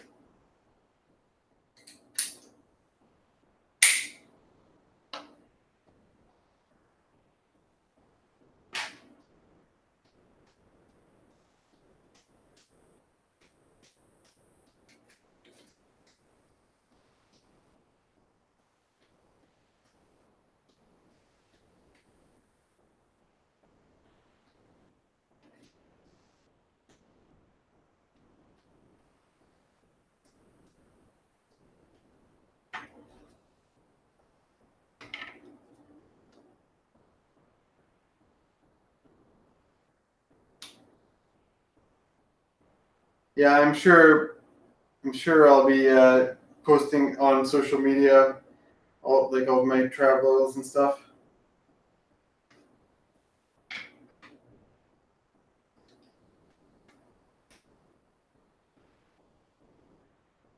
All right, that's in. Yeah, I think I finally got it proper now.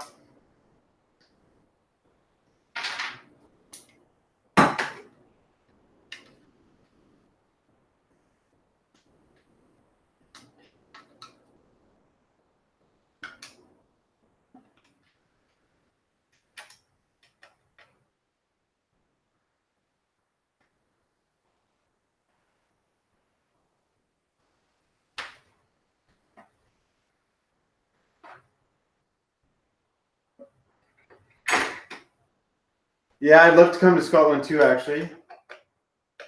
So much riding in the UK.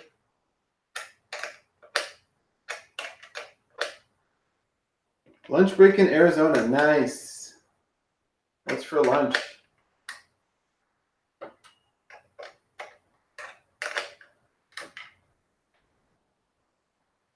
Oh, yeah. I made a video on Lord of the Scrolls, Rob. Yeah, I love it. I would recommend everybody that has a trail bike and is going to Whistler to ride it. Because it's such a, like, the climb is really nice, really beautiful at the top. And then on the way down, it's amazing. Like, it's just a blue trail all the way down, but it's so fun. So yeah, I think it's one of the best rides in BC for sure.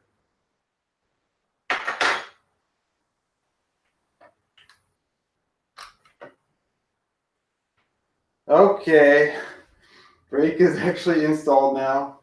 I guess the front brake cable is going to have to be long for a little bit longer because I just used up a barb. So I guess the other big tricky thing is going to be getting some tires on these wheels. So maybe we'll just start with the front one.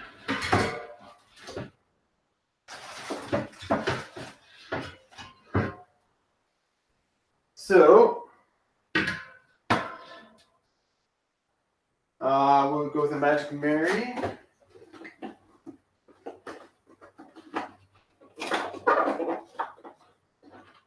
Kids off to bed, now to chill. How's it going, Matthew?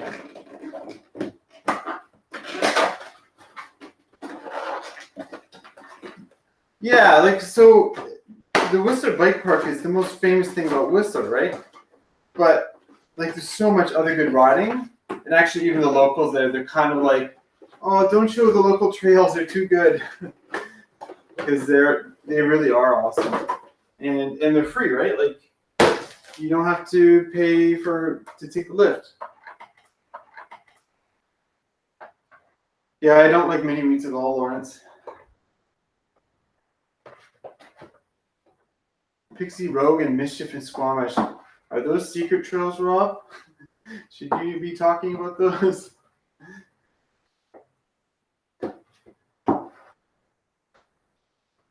All right, so we got a Magic Gravity, Magic Mary and Super Gravity.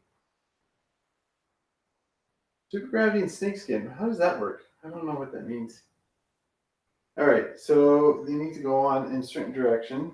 So these are turning left. That's turning. Let's go this way. Okay, so it's turning that way. Find the rotation. There we go. Put this in the rim.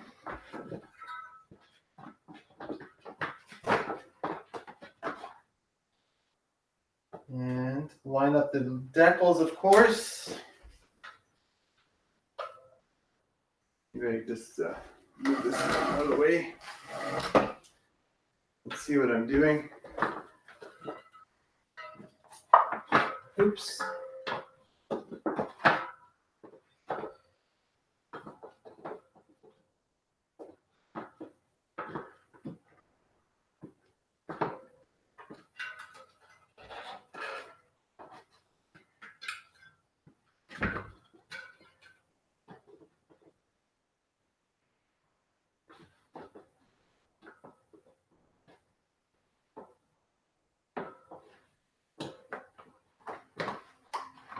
All right.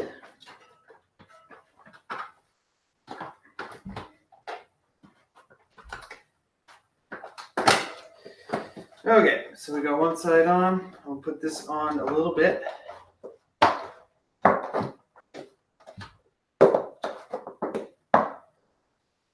It's centered. It's centered on that side. It's kind of asymmetrical.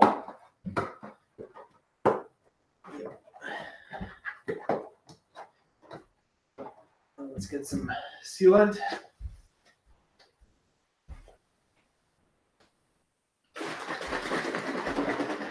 So I got the stands race sealant. I have no idea if it's actually better, but it's very hard to judge sealant, right? Like sometimes it works, sometimes it doesn't. So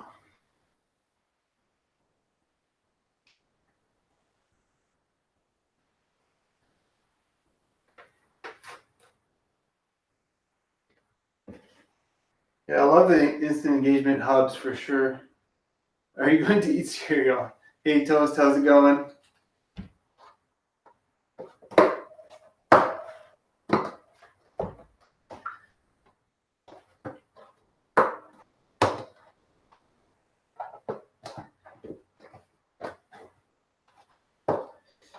This is where I get sealant all over the floor.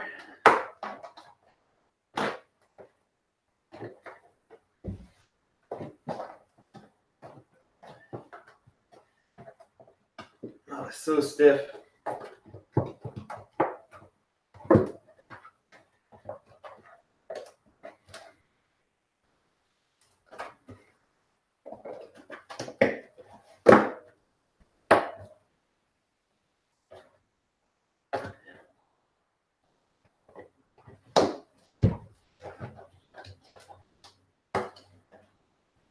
Yeah, the Huck Norris, I'm a little bit afraid of how that's going to install.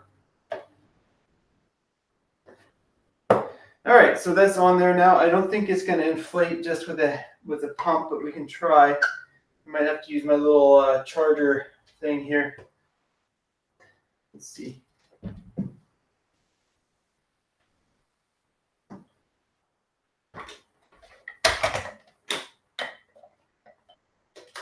I don't think it's going to inflate right away.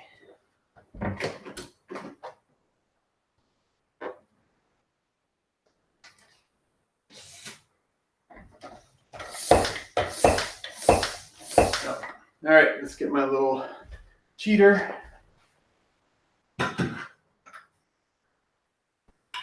So I've got one of these air shot things. Basically, you just fill it full of air up to like, I don't know, 160 psi or something. And then it's gonna provide like a big shot of air to the tire.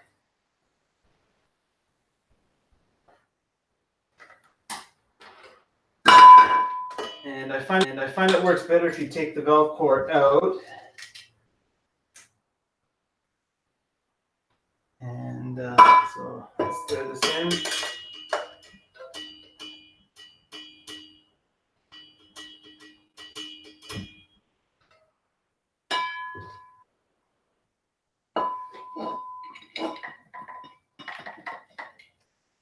Hey, Troll Descendant, thanks for the super chat. Hey, congrats, man. Hey, man, congrats on the bike and keep shredding. I definitely will. Thanks for that, man.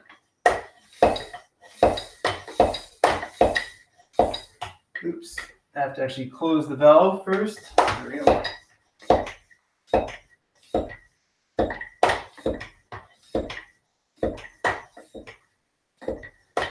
Have you thought about using the new hands down? So I'm a little bit worried about the hands down because I've used it in the past and I've torn side knobs off on it easily. So I'll wait to see what other people say first.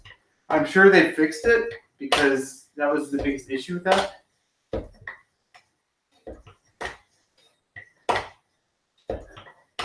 Yeah, the tire went on okay. I'm afraid for the next one because the stupid Huck Norris thing, and those are supposed to be kind of tricky to get on.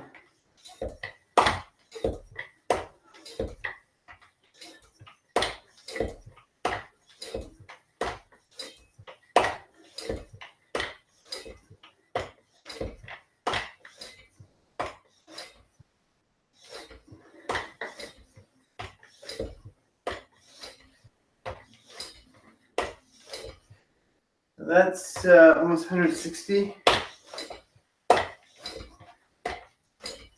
You're probably going to hear some loud noises here. Cover your ears and your eyes. Bang. All right. I'm going to go put the valve core in.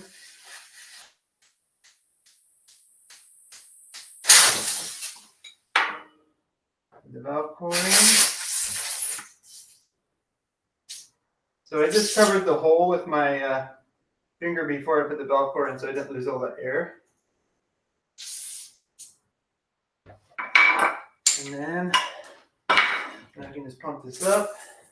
I'll just put it up to like 40 psi just until it seats.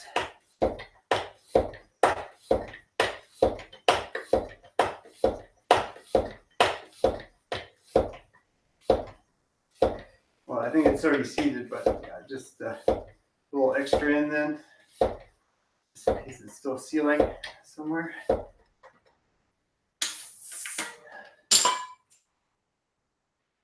And I never use these valve caps. I don't know why they're there. Give it a little shake.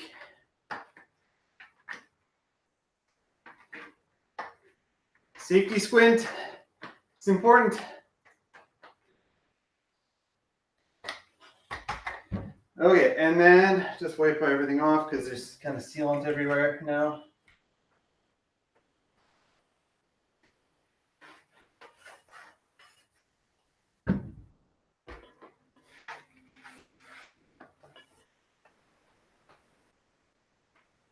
All right, so now the back tire, I'm a little more worried about that one actually. Okay.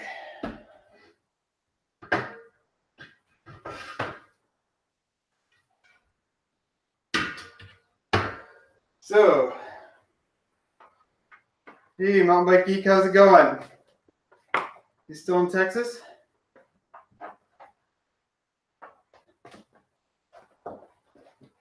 So now we're going with the, what is it, the E13 TRS with the giant side knobs. TRS R. Let me think about which way this has to go on. Maybe There should be a directional arrow on here somewhere, I would think.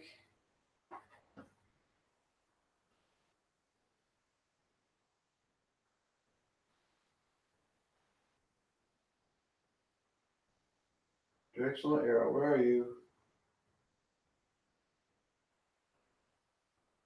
Definitely the direction in the tread, and just want to make sure I get it right.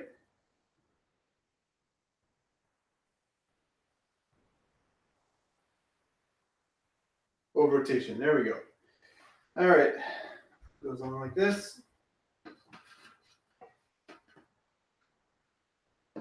E13. First time trying these tires. Sidewalls are pretty pliable at this point already, actually.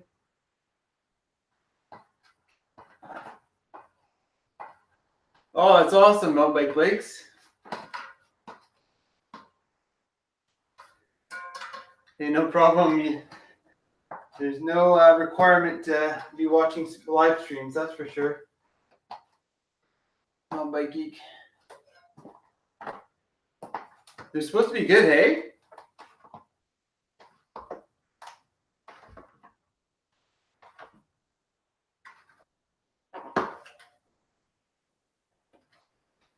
Okay, let's see here. So apparently you're supposed to cut these down to size. Let's see. Just turn the camera a little bit.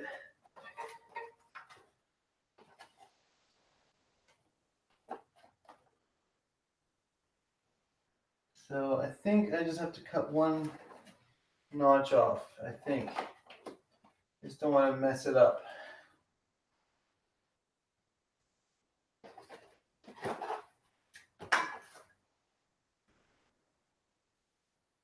Yeah, going with the bike yoke. 185 mil drop on that one.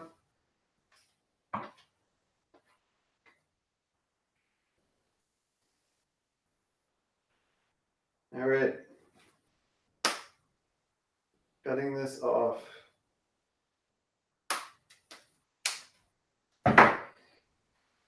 And then this thing. This could be the hardest part of the live stream.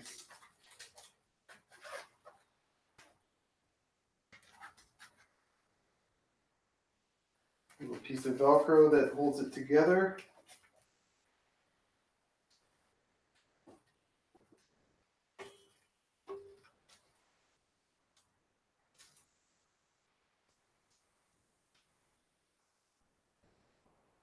I feel like that's not enough, but I hope it's okay. Maybe I should just make it so this is on the strapping bits on the inside. Just so.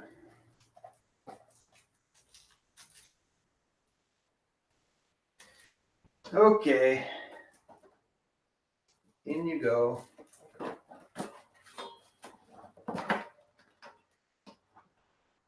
All right, I hope this works. I'm a little nervous about this bit.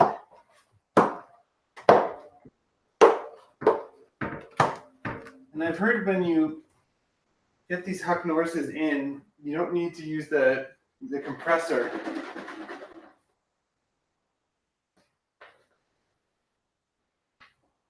All right, apparently you have to put lots of sealant in because it absorbs a bunch of the sealant. What? Expensive sealant? Okay. Let's see how this goes.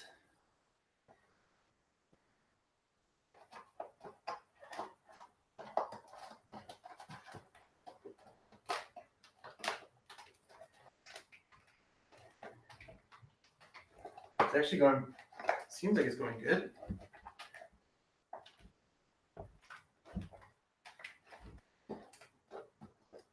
Okay, let's see.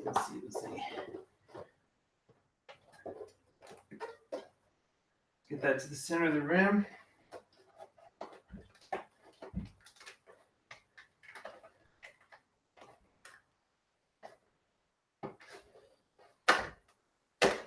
Wow, that was a lot easier than I thought it was going to be. I don't think it's going to inflate though. Yeah, I don't think this is gonna inflate. I'm just gonna go straight to the air shot.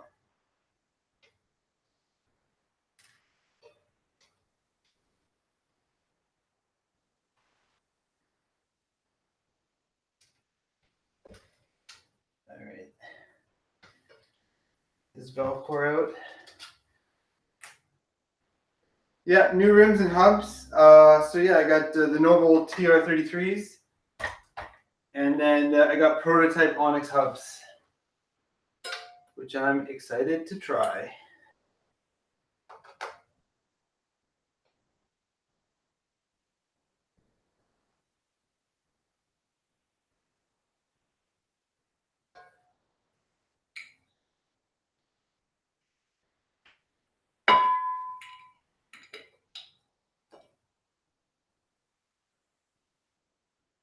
Yeah, it works. Like I think this tire is really easy to get on actually, because the sidewalls are like really quite pliable. The front was a super gravity, and this one I got the lighter casing because I knew I was going to run the Huck Norris in there. So yeah, hopefully it all works out.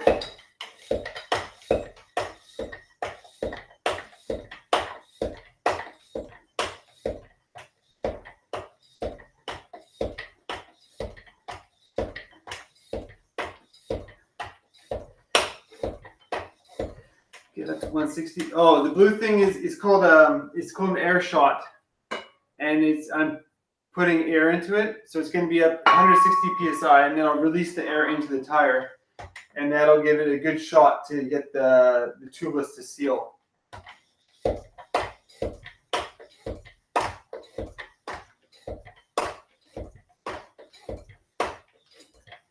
MTB Corp. The casing on this tire is the Enduro casing. So the idea is that you can run like a Cushcore or Huck Norris and not have to have the extra weight of a reinforced tire. But it's my first time ever actually trying that. So.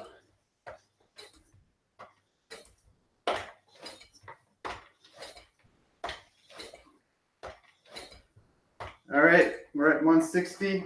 It's going to get a bit loud. Safety squint. Cover your ears. Bam. It's always so satisfying to hear that, actually. All right, I'll take this off.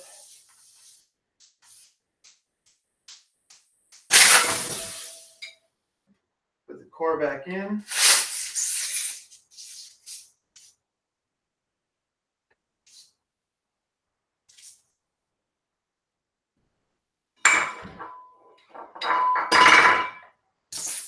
And we'll just pump it up to 40.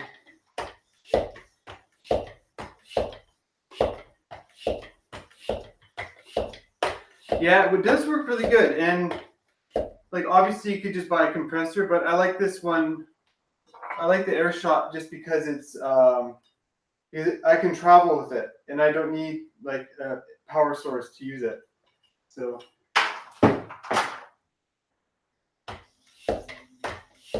that works really well.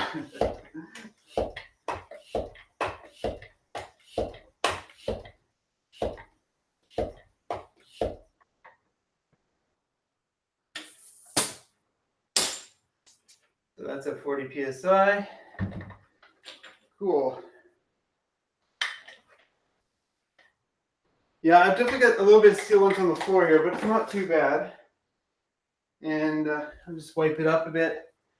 The thing with sealant is like, it doesn't clean that well either, right? Like, because it actually has latex in it. So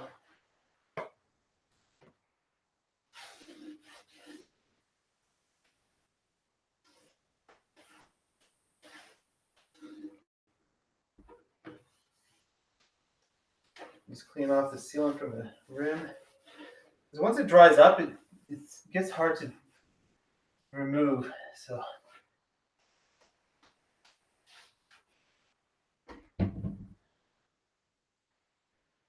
nice kitchen, yeah. Ping Pang tire. Yeah, the E13s only come in, they don't come in 26.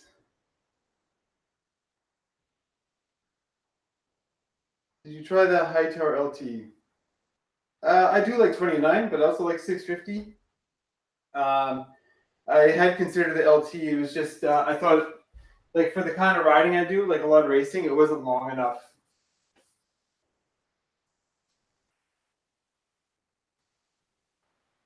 Kitchens are for, I actually, like, I don't have a dishwasher in this place, but I used to have a dishwasher and I would wash bike parts in the dishwasher.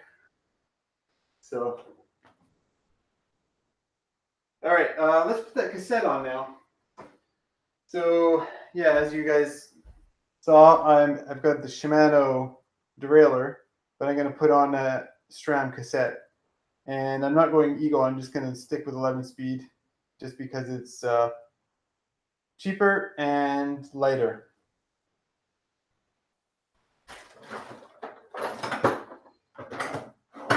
So now I need my little cassette tool, which was here yesterday.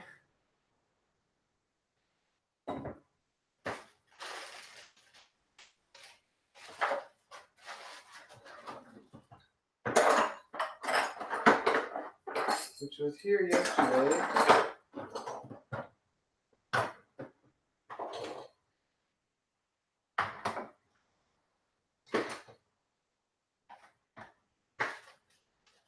Where did I put it?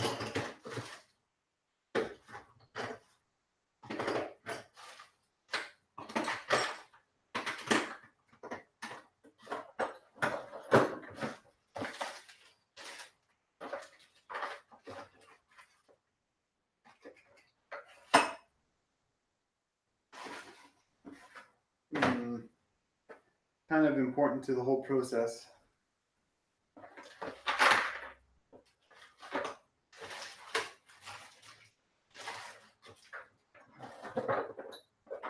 The heck? Oh, there it is. How did I miss that? Sometimes I'm really like object blind. No, Mountain Bike Geek. It's not a TRS. It's just this SRAM cassette. That TRS R cassette looks really good though.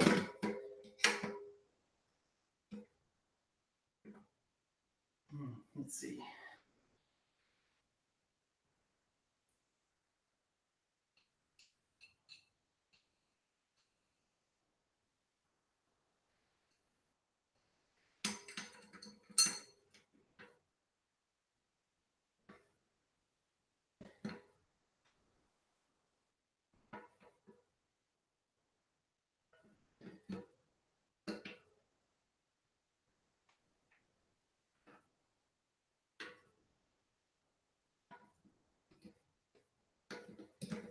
I guess I can just do that. Oops. Don't strip it, Eric.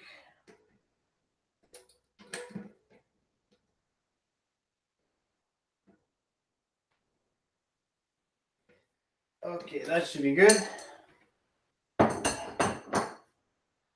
And I need that axle, huh? I got an axle here.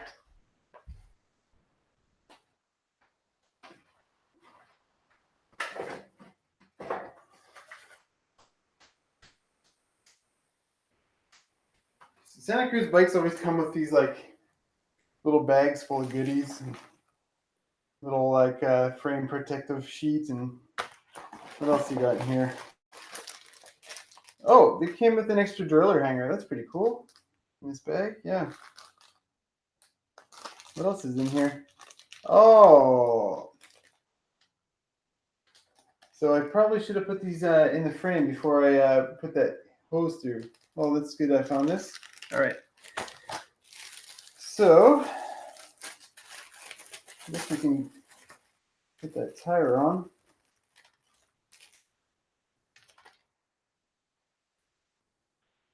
Saint is too heavy. I like power. Power is more important than weight.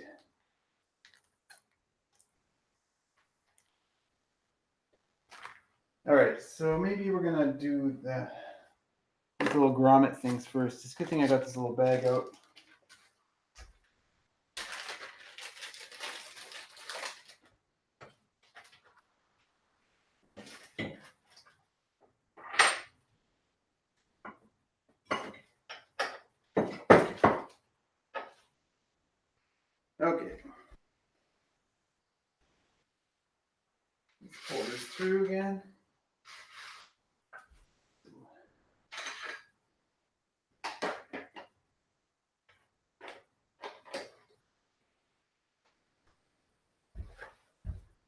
Looks like this one goes down here. So what I'm doing is there's these, I'll show you guys. There's these, let me see, just look on the camera. Little grommets that go in where all the cable housing stuff goes. And they all come in different shapes. So there's a set for the derailleur and then a set for the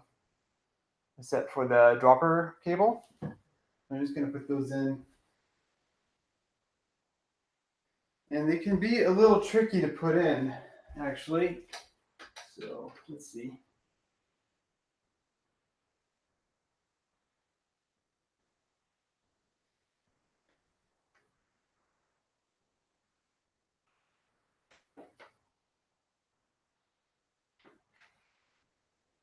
And another one of these.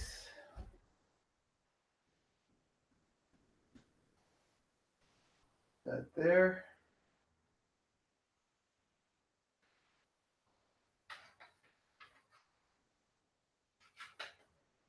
Oh, that was the wrong way.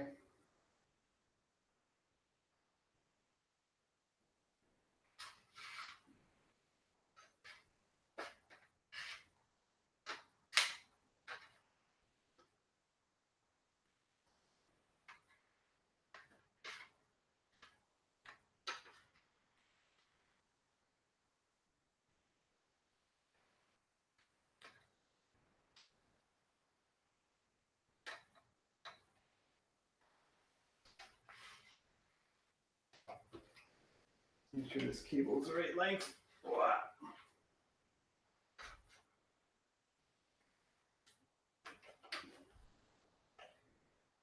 Something like that. Okay, and then this goes in here. It's a kind of special one. Huh.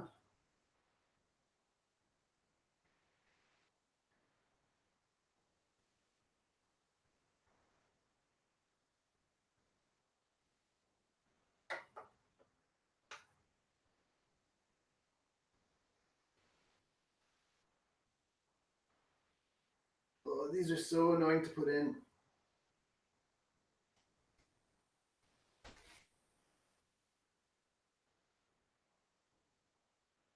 There it goes. Sweet. Cool.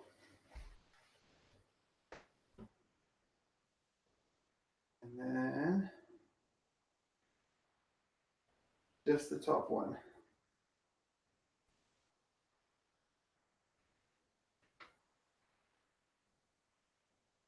That was actually pretty painless. Usually those are so hard to get in there. Cool. All right, let's catch up on the chat. Yeah, Z brakes are pretty good too. Just they still have the 2-piston going on.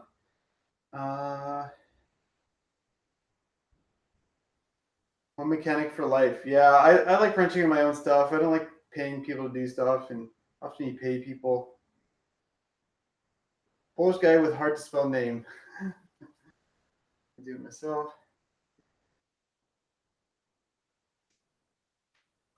All right, what are we doing now? Okay. Oh, let's do the dropper line. Let's do the line for the dropper. So I've got a whole load of extra cable here.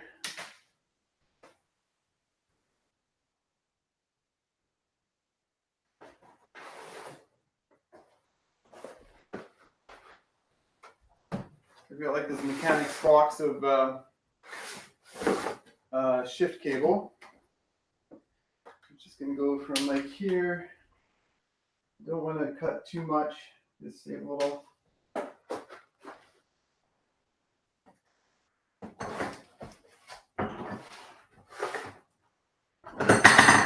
Oops, loud noises. Cool.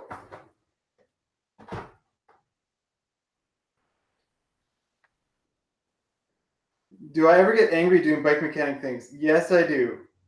Like I've tried to set up tubeless on rims that were not designed for it, and like standing, like often I would go to the gas station because they had a better compressor there, and I would be just like blowing all the sealant out of the tire and like just getting super pissed off like that it wasn't sealing. And yeah, there's a few jobs that I just can't stand with bike wrenching. So let's see here. So I guess I have to move the way the frame is sitting in the. I need access to the. Let's see here. How am I going to do this without dropping the frame?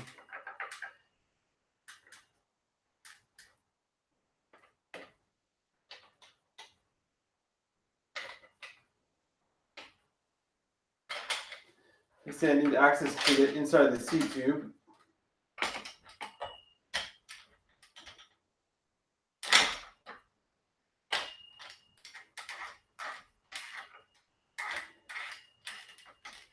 All right, I'll just clamp it gently on the top tube here.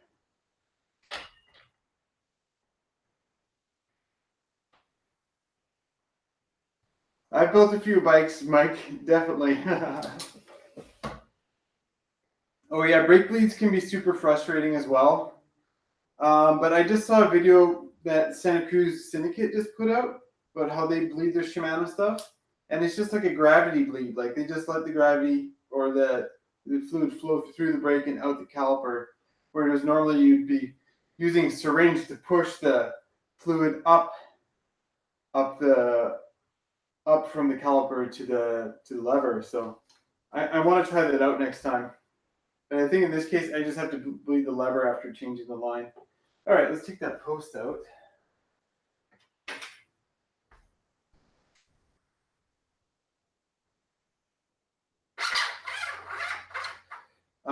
I think coil is cool. The only thing about coil is that you have to pay. You have to like basically buy a new coil if you want to change the spring rate, right? So that's why I like air a lot, just because you can change how progressive it is really easy. You can change the spring rate really easy. So yeah. All right, so this should pop through.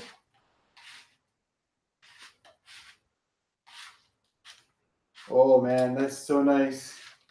Santa Cruz frames. It just comes out. Hey Stoked Rider, what prop did you move from Evil to Nomad? I just, I was saying earlier that the Reckoning was kind of an emergency purchase because I was in Japan and I needed a new bike because the Slash broke. And so unfortunately, let's see here.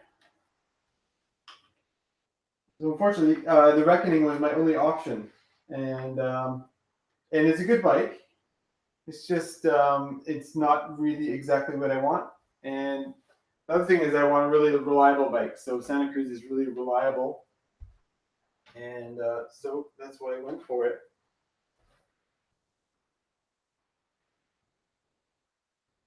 Okay, so we got this. Got the lever. We got to make sure this is the right length.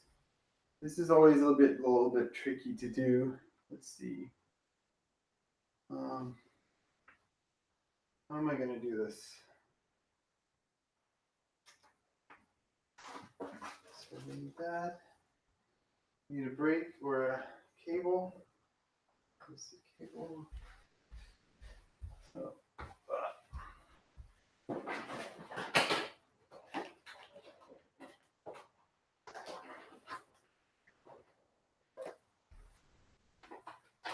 I got a big old box of cables in here. I've actually never opened it yet.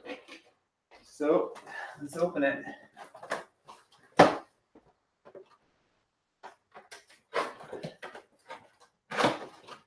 always hate having to buy like a handful of cables at a time. So how's this gonna work?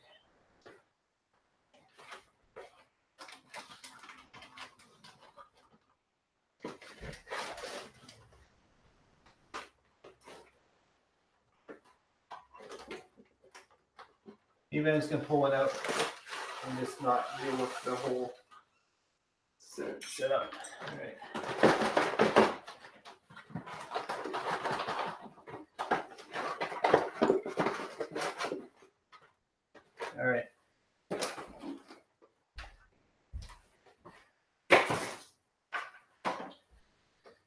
Okay, so we need to set up the length, and the length is kind of tricky with these droppers because the barb has to be clamped on this side, but it's going to be on the inside of the seat tube. I know some droppers do it up here now, which is a way better, way smarter idea. But why no Fox dropper? I've never actually tried the Fox transfer, but I heard it's very good. But I don't think do they make a long one now, like a 175 or something? Because I like a long dropper post. And so this bike yoke has 185 mil a drop, and I think that's pretty rad, actually. Let's make sure I close this so I don't get sealant everywhere. And let's get a cable end on this thing. Whereas, I think I got some in here.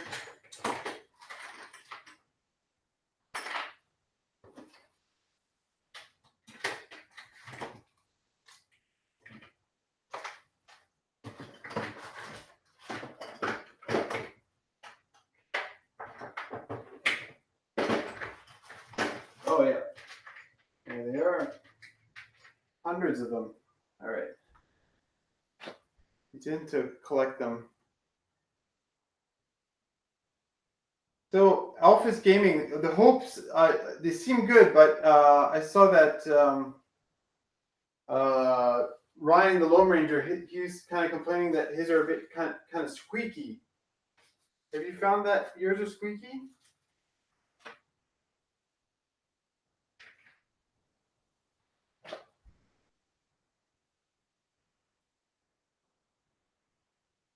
Yeah, the bike yoke is German, and actually they're named bike yoke because they made bike yokes for specialized bikes because they always had that weird shock mount. And if you ever wanted to change your shock, then you'd have to change the yoke. So they made those yokes. Now they make dropper posts.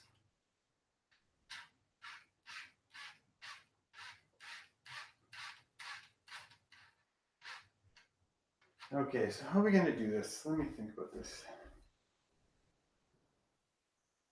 It can only be so long.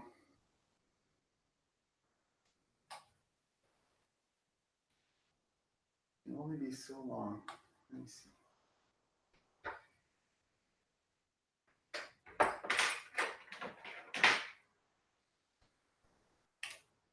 Oh yeah, they probably like doesn't Pivot have funny like yoke stuff set up in my bike geek?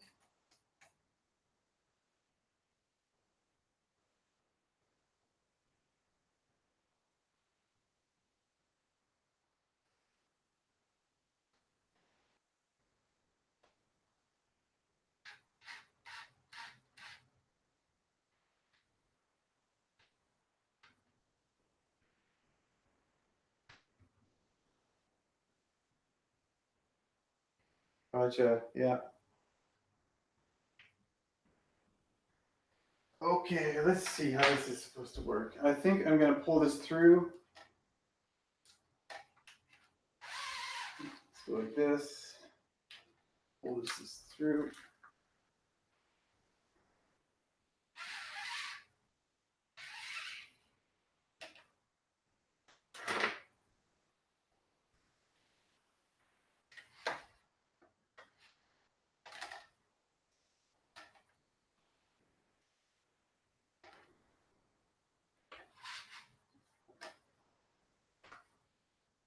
Let me just look down there.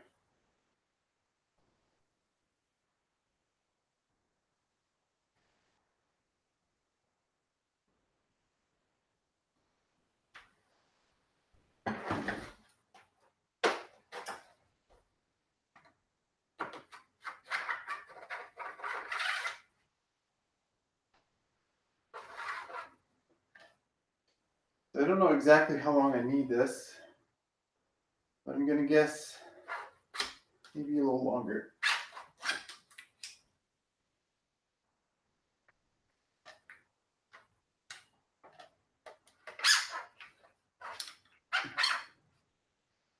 maybe I'm gonna guess around there. Right now, the bike yoke is sitting on top of the cable, and that's how I'm guessing the length I need. So then it should go like, just turn the bars, probably go like this long.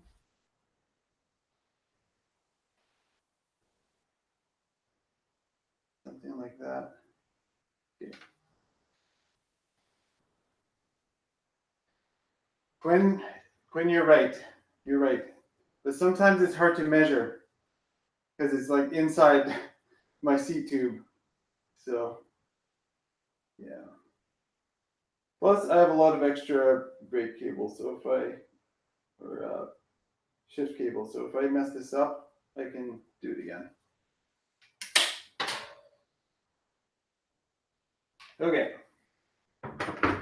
Let's take this out. Let's push it back through. Recommended length is 40 centimeters from the hole in the frame. Okay.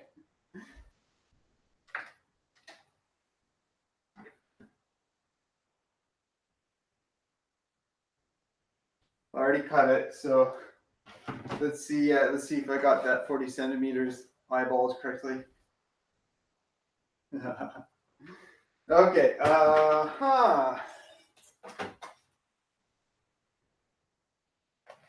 So where's my cable end? Here it is.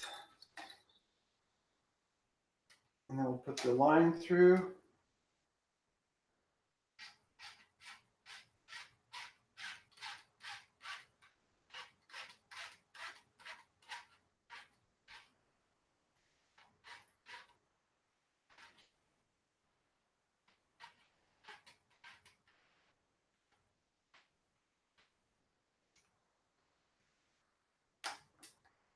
Okay. Now we've got that done. This has to fit like this. Let's see. Make sure I've got the barrel adjuster all closed up.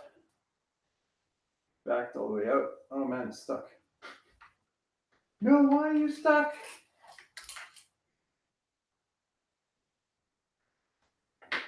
Don't be stuck. There we go. All right, let's get that barrel adjuster all the way back.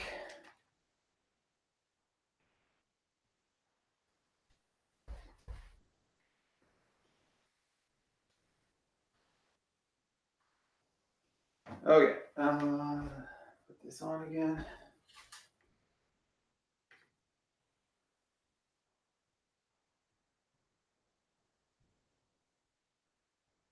Come on.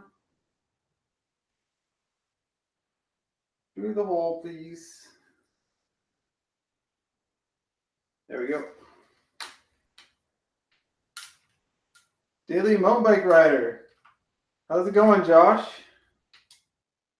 I'm just gonna have to go find myself a new shifter because I basically I bought the wrong I-spec shifter. What dropper post are you using, Rick? Rick says, what dropper post am I using? I'm using the bike yoke. Here, I'll show you guys. So this is the bike yoke Revive there, and then it's got it's like so-called killer features. It has like this reset switch, and basically that's gonna allow you to separate the oil from the air within the shock, or within the post. Because like the KS Reverb, the KS Lev and the RockShox Reverb, they turn into pogo sticks, right? Like, so when you sit on it, it kind of squishes down. And so when it squishes down, that means the air is mixed with the oil. And well, that sucks. But and in that case, you have to actually send it for warranty and have it fixed. But in this case, you can just bleed it with this little bleed valve. Yeah, Josh, I bought the wrong I-spec for my Saints. So the clamp doesn't fit properly. So I'm going to have to either go buy the proper clamp or buy another shifter with a clamp. or buy another shifter with the proper I-spec set up. Okay, so let's estimate this.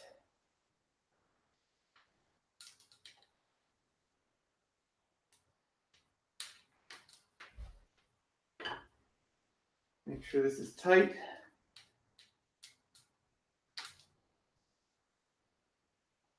I'm sure there's like actual instructions for this, but as I said earlier, I'm not good at following instructions.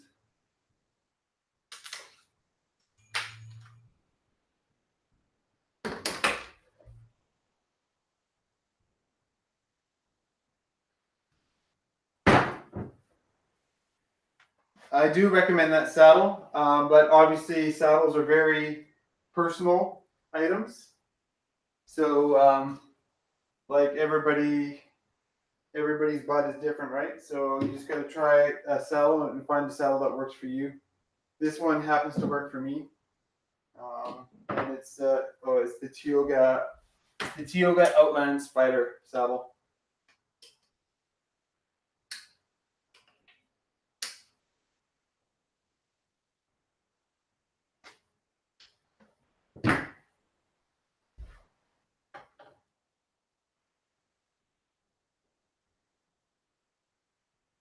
It is pretty good. It's pretty comfy. I think a lot of people think it's hard in the like when you first look at it, because like I remember when I was a kid, a lot of like crappy BMXs would have that like spiderweb saddle, and they were hard as hell. But this one's actually pretty flexy and comfortable. Come on.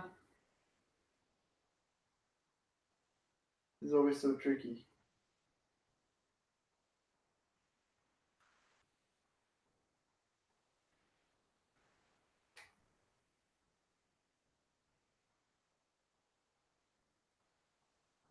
Get in the hole.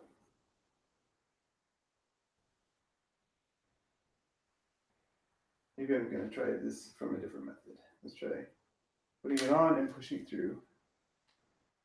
Oh, that's much easier. Okay. So I need my little clampy barb thing. One of those parts that's really easy to lose. No, we don't go moto. So we have left front in Canada, same as the States.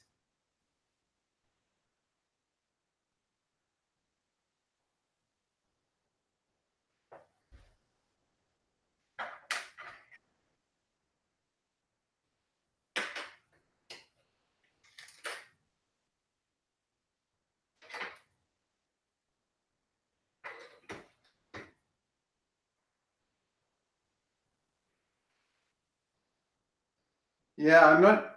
I'm going to keep this shock, and if it's a problem dealing mountain bike rider, then I'll switch. But I'll first try this one out, and then if it's not to my liking, then I'll put something else on.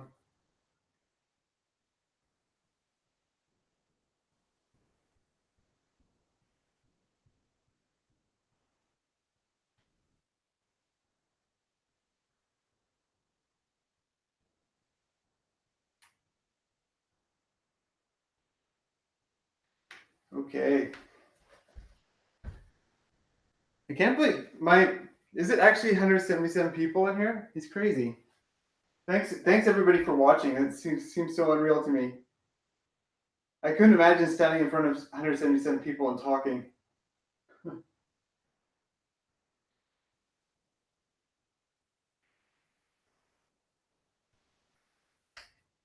Let's make that a little tighter. I don't want that to slip. Okay.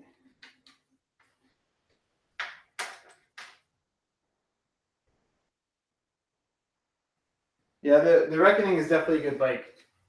I don't think you'll regret it.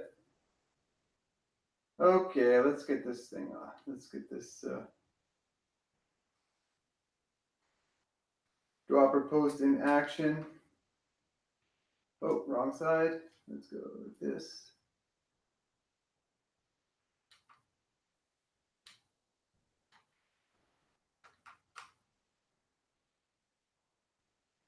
Okay, and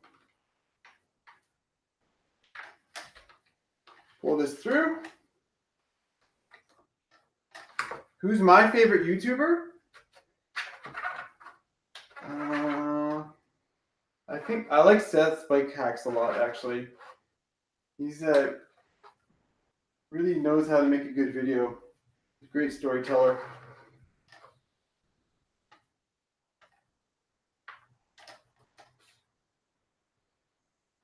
Okay, so I think we're almost there. I think maybe the line is a little too long, but not too bad actually. We'll see. We'll see how long this has to be when I'm actually sitting on the bike. Okay, let's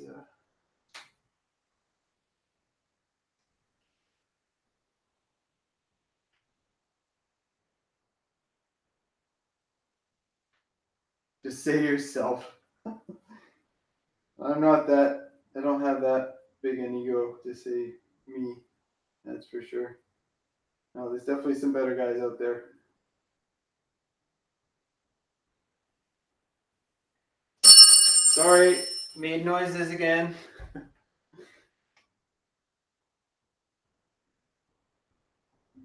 Yeah, actually, Phil is awesome too. Like I rode with him once in Bliss, and the guy's got some skills for sure. He used to race World Cups. Did you guys know that? Phil is extremely talented on a bike. And in fact, he's probably the best rider on YouTube. Well, Jeff Kendall Weed's up there for sure, but yeah, Phil and Jeff Kendall Weed are probably the best riders on YouTube, I would say, just skill wise. Okay, let's pull this out. Let's pull this out. Let's pull that out a bit.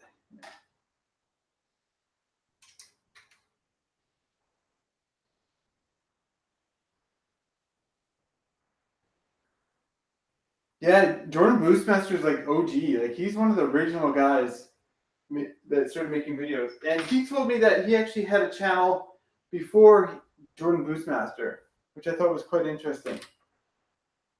Called like Biker Guy 13 or something. I forget what it was, but I had no idea about that until you mentioned it. Okay, we're gonna move this back.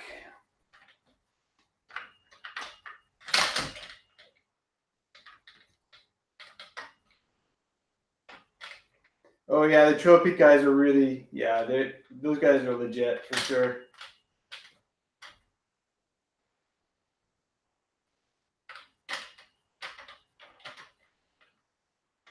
Yeah, so many good riders out there. It's awesome. Okay, so this is gonna work, right?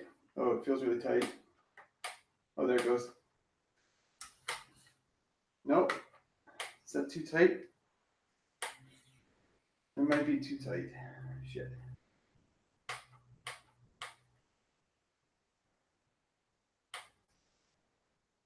No.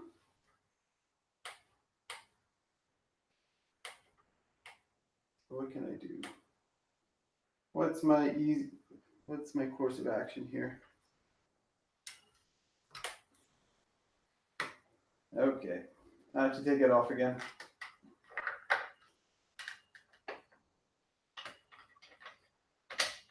Yeah, it'd be cool to do something with Nate Hills. I think he feels a bit more like on his own than the rest of us. Like I think I've only seen him do a collab with Seth and Phil before. So yeah, it'd be interesting to meet up with him.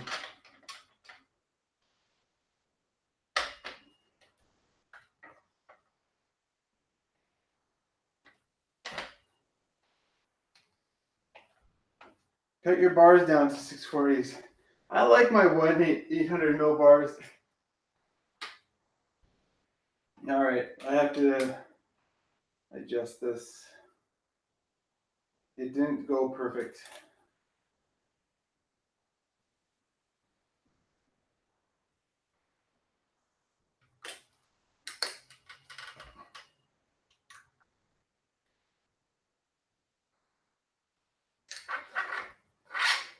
It's a 185 bike yoke.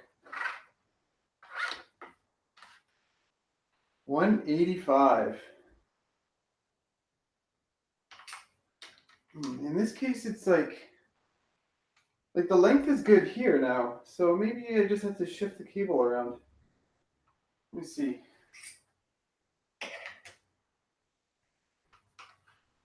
Let me see how I can get this to. Oh yeah, now it locks. Now it's good.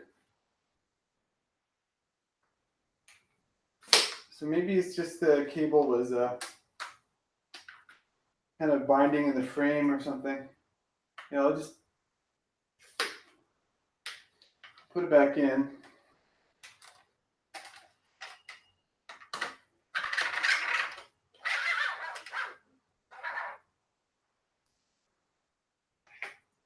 Where did I put my Allen wrench? Oh, here. Sorry. I'm kind of klutzy.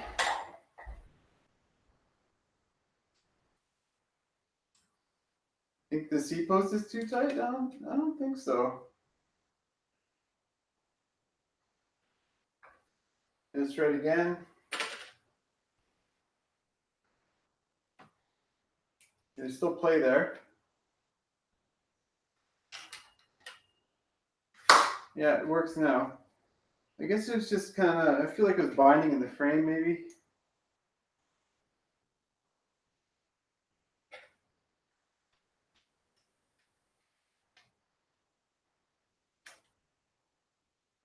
I may have over-tightened the C-clamp, but I doubt it. I don't see why that, before the clamp felt tight, or the lever felt tight. So I think there's just some stuff going on in the cable within the frame.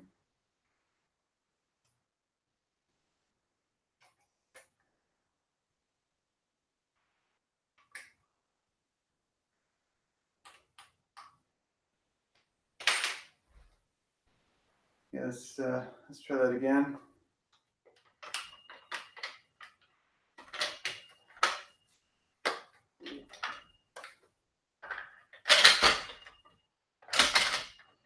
My crappy bike stand.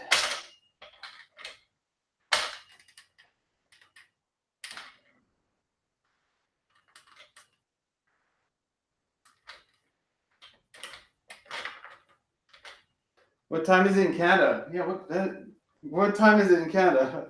I can't see a clock right now, actually.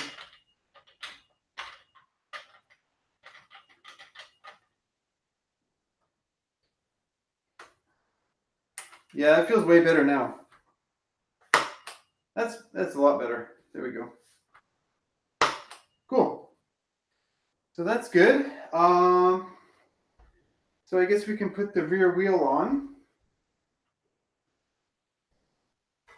Where's my fancy axle that I just pulled out earlier? Oh, there. 12:38. Oh, it's lunchtime, guys.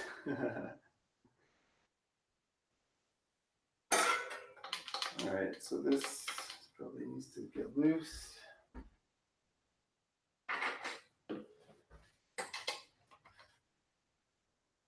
$3:38 in Ottawa. Nice.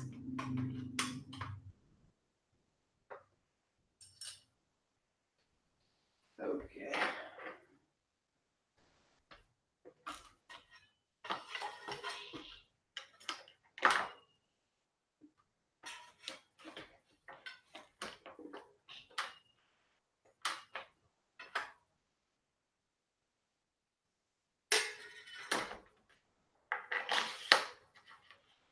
It's got a wheel, guys. It's got a wheel.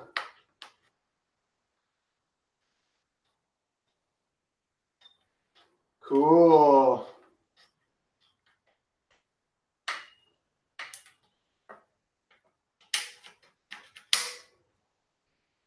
Okay, so let's tighten up that caliper.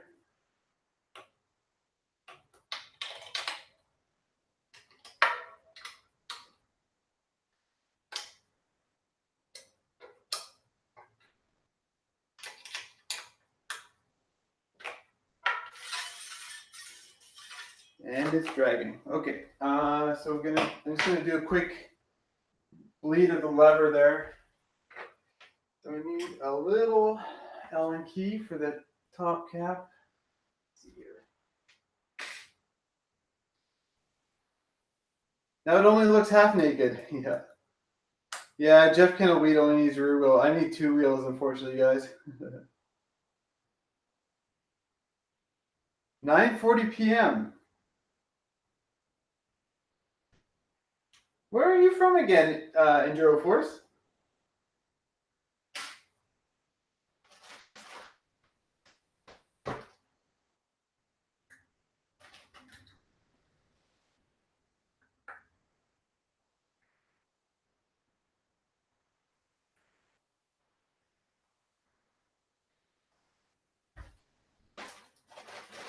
Get some brake fluid.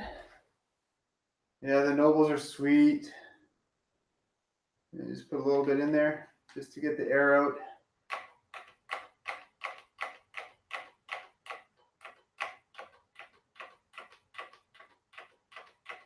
When am I going to visit Squamish? I go to Squamish all the time. Not this weekend, though. This weekend I'm going to be in Whistler at the bike park tomorrow. And then on Saturday, I'm actually going to the island to meet the Noble guys because they're having a bit of a weekend there. Vancouver Island, I mean.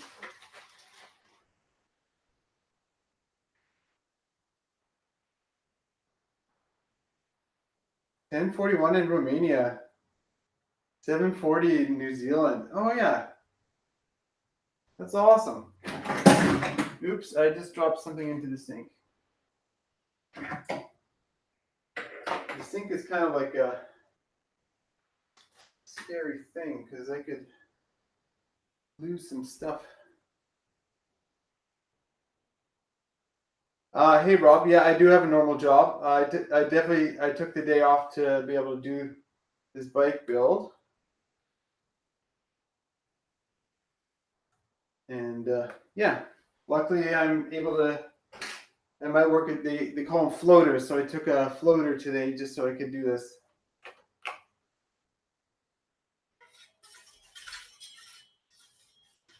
So that's dragging a bit. So let's fix that.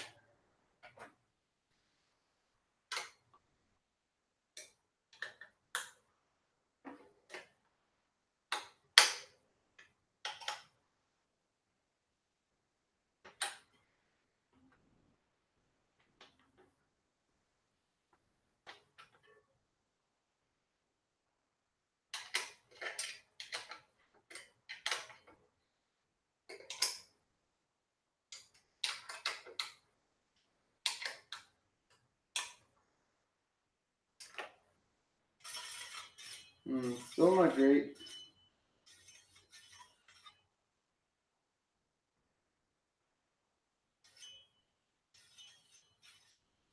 Maybe we'll just leave that for now. It might bed in later. Okay. So, don't do that. There's no front wheel on there yet. So maybe we'll stick that wheel on. And then I'll put the chain on. And I think we're almost done after that.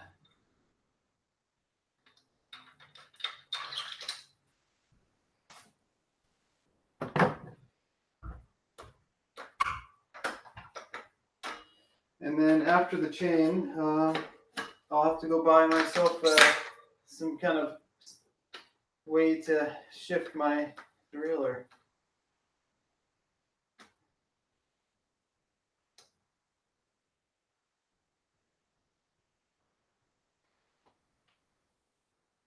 There we go.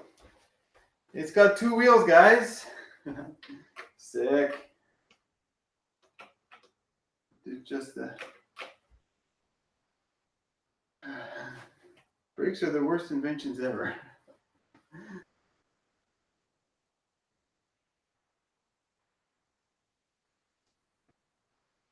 Floater means something different from where I'm from. Okay, that needs to be fixed.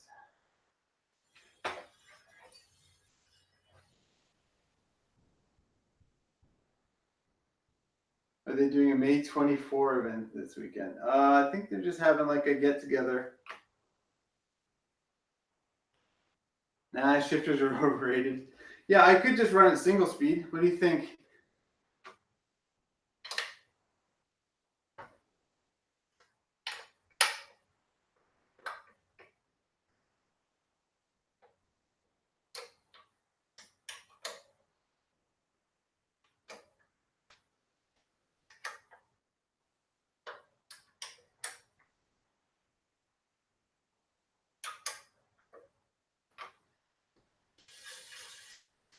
Yeah, these really want to make noise, huh?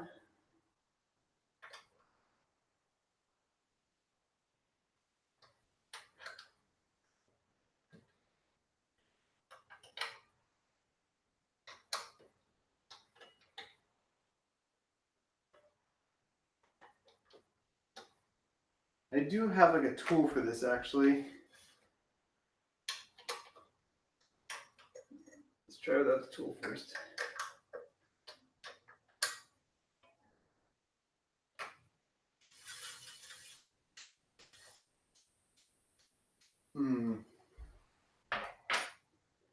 Let's wash my hands.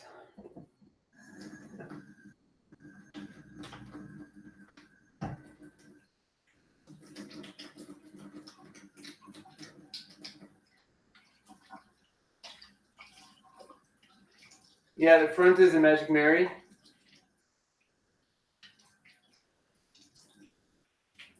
And the back is an E13 TRS R.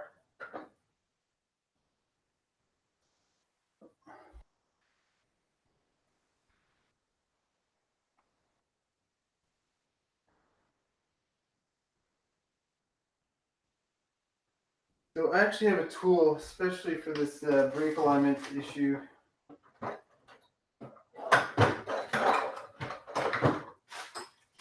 just have to find it.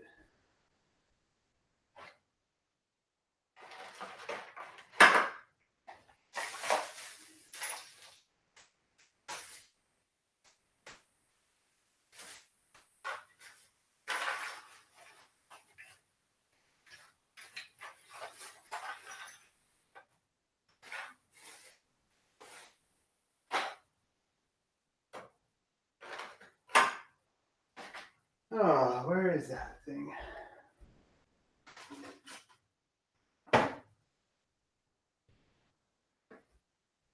I love mini weights. Weigh the wheels before you tighten the axle? What do you mean weigh the wheels just to see how much they weigh? Or put it on the ground before you tighten the axle, is that what you mean? That's an interesting idea actually.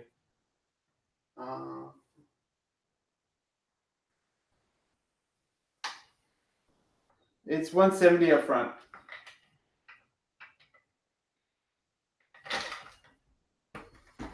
All right, let's try that.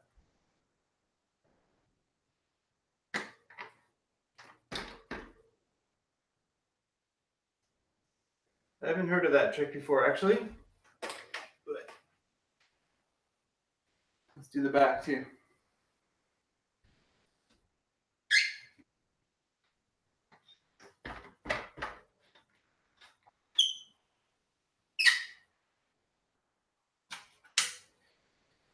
Okay. Sweet. Okay, let's do the brakes again. Just gotta find my little fancy little sneaky tool for that though.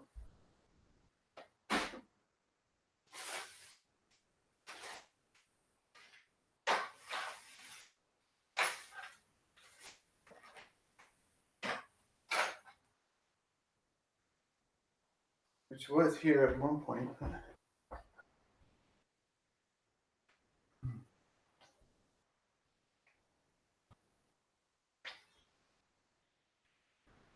It's a bike. It's almost a bike. I just need a shifter. So sad about that shifter.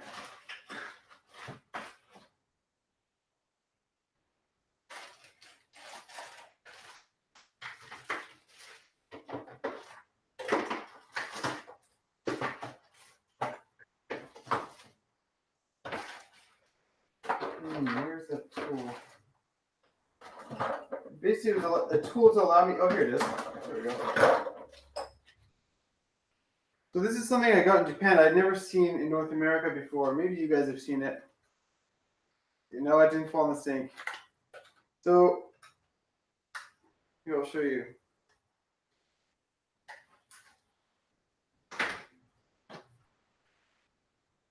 So let me just make sure I can see this properly. So this is something that fits between the brake pad and the caliper. And the idea is that it's just going to provide a little space for when you align the brake pad and the caliper and the rotor. And it's just going to make it so there's a bit of a gap. Hey, Jeff, how's it going? Thanks, man.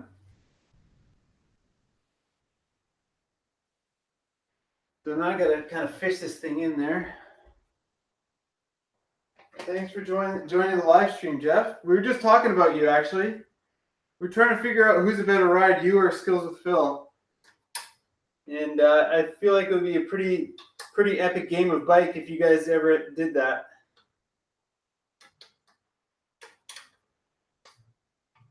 Actually, that's a good idea.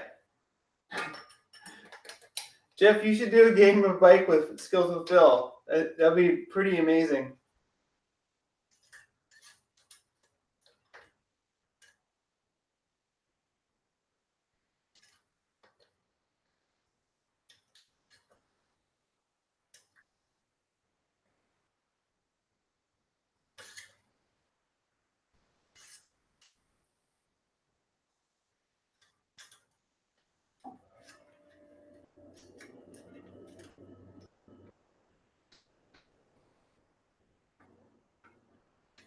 This is very difficult to get in. Let me try the back first.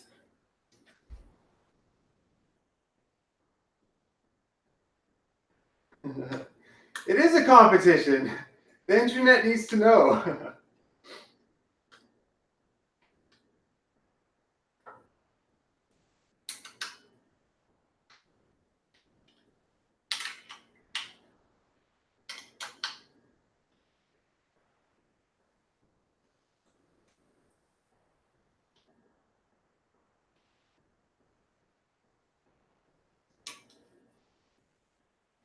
Yeah. That would be so amazing.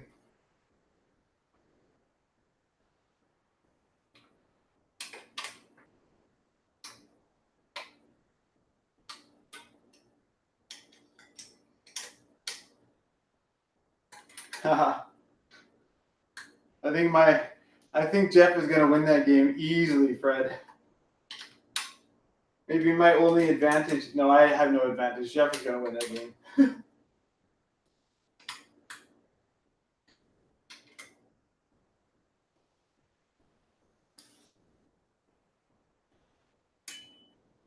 Oh, that worked. This thing is sweet.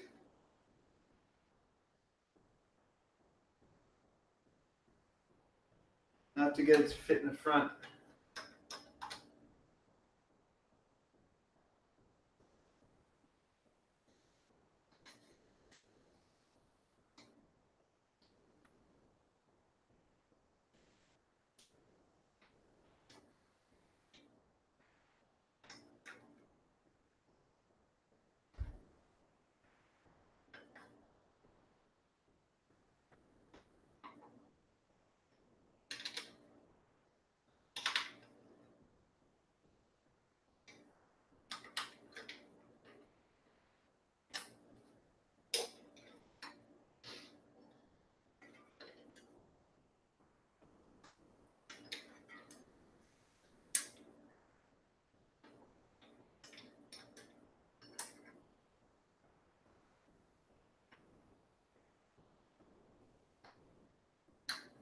trying to get the shim in here. Come on, little shim.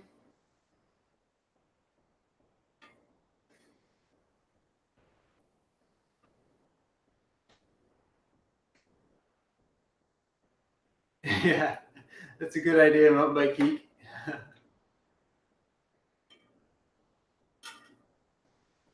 I'm gonna sit on the ground for a second, guys.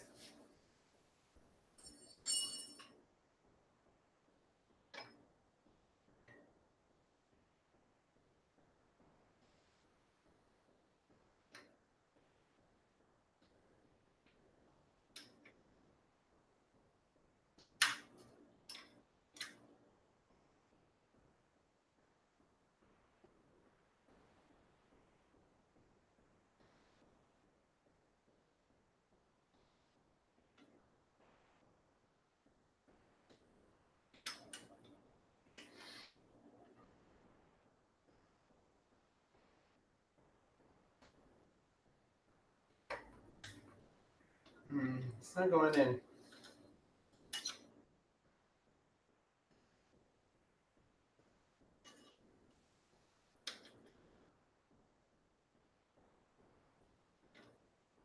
Oh, there we go.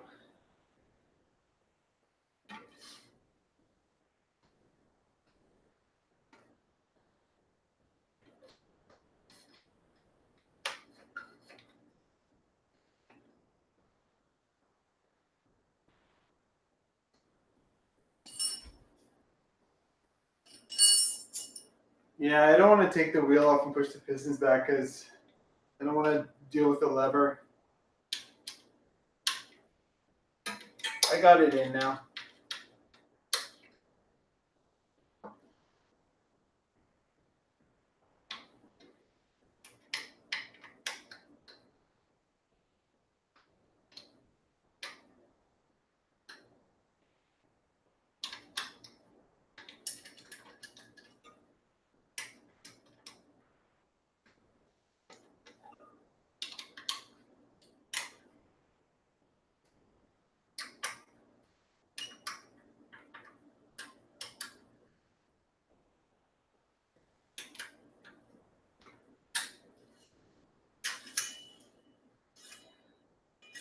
Oh, it's still not perfect, but that'll be good enough for now.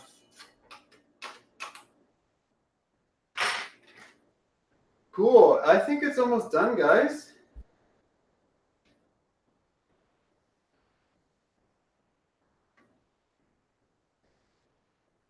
Oh, okay.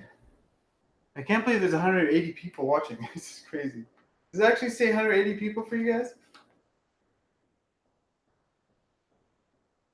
Going to need to do something with those fork stickers. Yeah, you don't like the orange?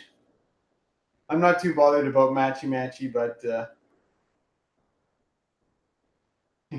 Jeff Kendall Reed versus Biking with Bobo. I feel like that would you'd have to have like half of it a drinking game and half of it a bike game.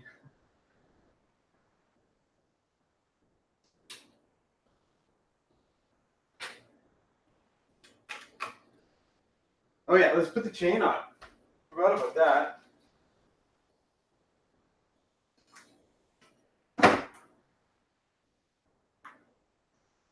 Watching your method for cutting your chain length will be fun. So I could either just go around the big one and front one and add 2 links, but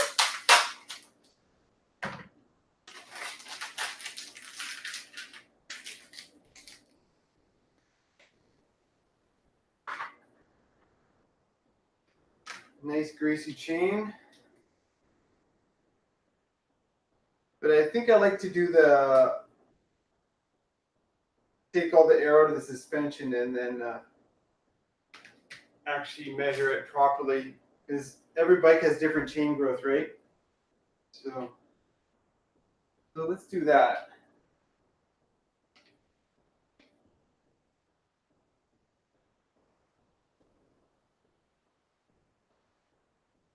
I don't have any experience on the transition patrol.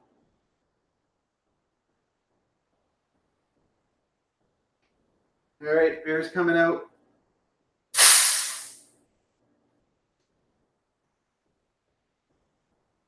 So maybe we can see how the suspension moves. Now the air's out. I have to put it on the ground.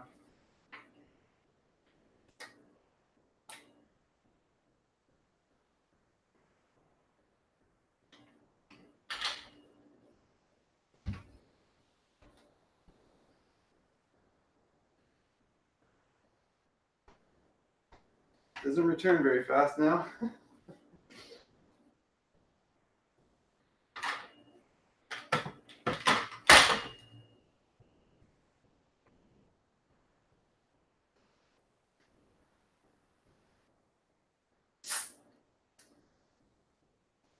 All right, so that's almost bottomed out now.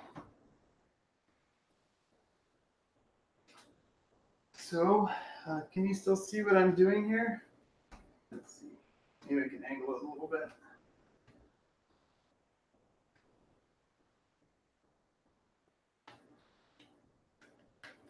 The Bursman shim tool. Let me see. One sec. Oh yeah, it is. Yeah, this is the logo on the thing, Bursman. And I hadn't seen this until I went to Japan, and they had one in the bike shop there. I was like, oh, that's like exactly what I need. So, yeah.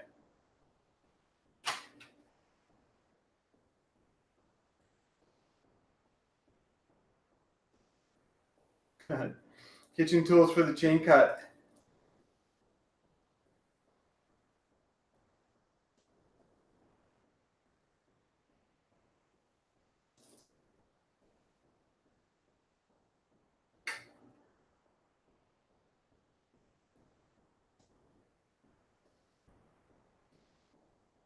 Super slack mode, totally. And super low bottom bracket mode. Actually, the bottom bracket's still not too bad. Oh, no, that's slack mode. It slowly climbed up while I wasn't watching. Okay. So I don't know if I can do this chain length thing properly because I can't put it in the right gear. Huh. That's a problem. Let's see.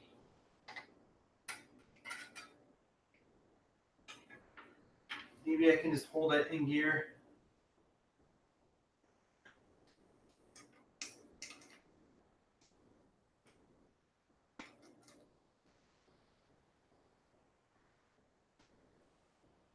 The nice thing about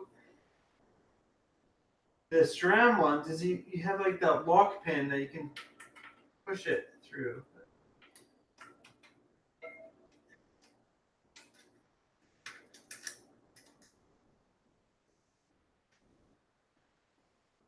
SRAM drillers that have that like lockout button. Let me see if I can do this properly. This might be a little tricky.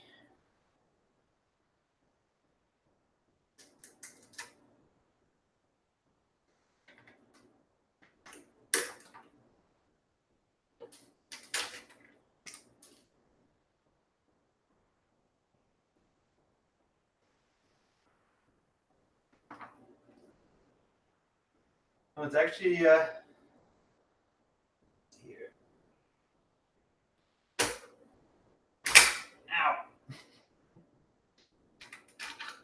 So I think I can take 2 links off.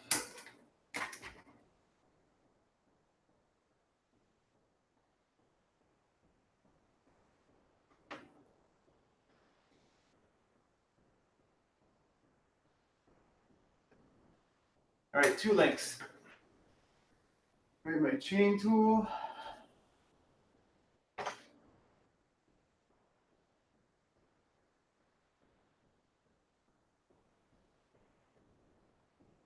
Sweet. That's awesome, Rob. I live in Vancouver.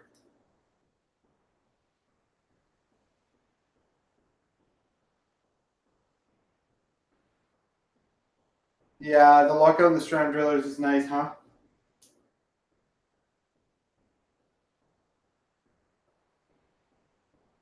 Yeah, automotive feeler gauge would be interesting. Do they fit nicely around a brake, though? Around the rotor and stuff?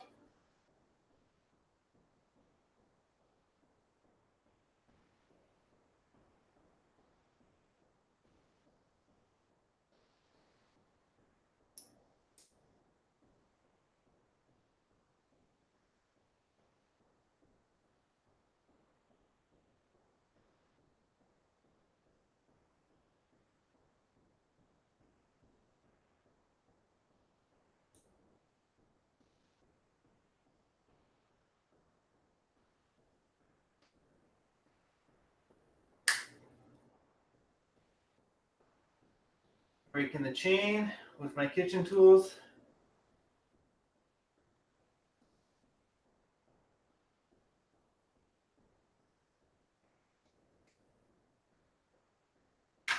Cool. All right. So now we can just put this in the smallest gear. And then,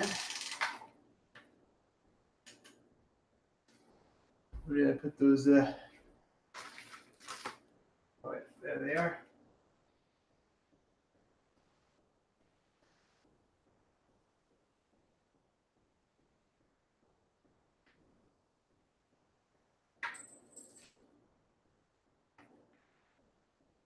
Oops.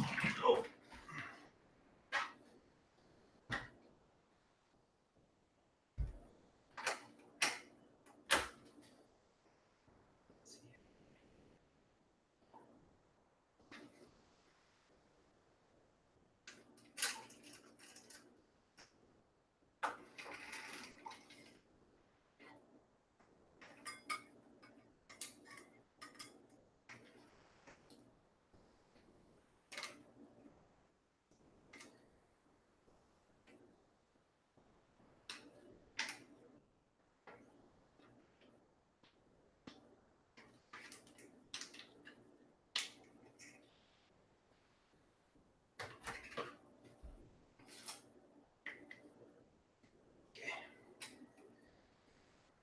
Quick link on this side.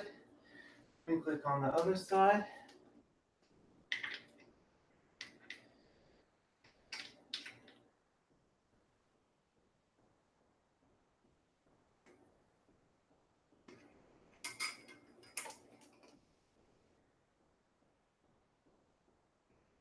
Put them together.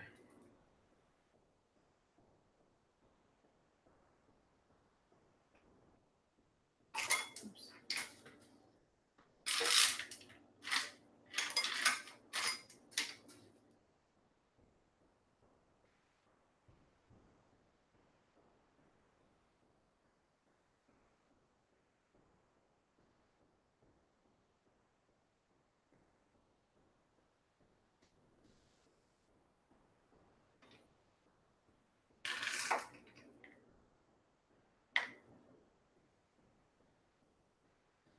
Go fiddly. Okay. Almost there.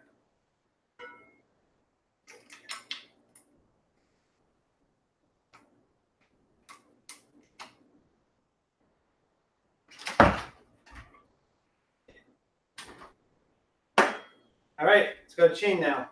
Woo! Cool.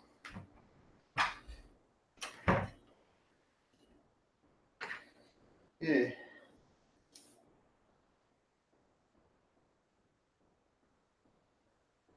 Yeah, I have a bike, but I wanted, yeah. All right, good call. I should have used the bike stand at that point.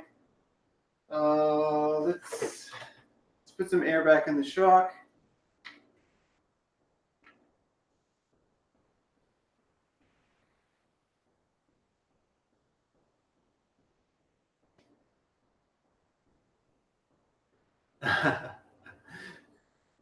I put the 3M layer on it. There's no scratches.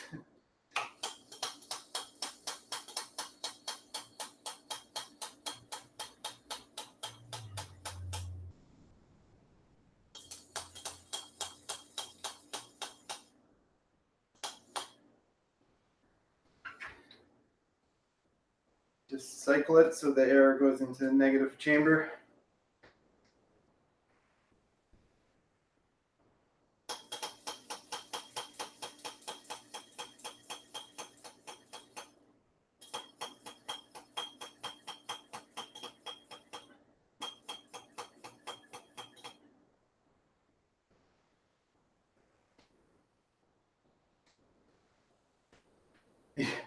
Live stream trust kicks in and Eric isn't thinking straight again. It's hard, guys. It's hard. Rebound seems really slow.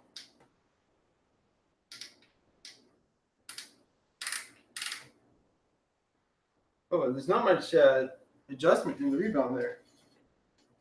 Interesting.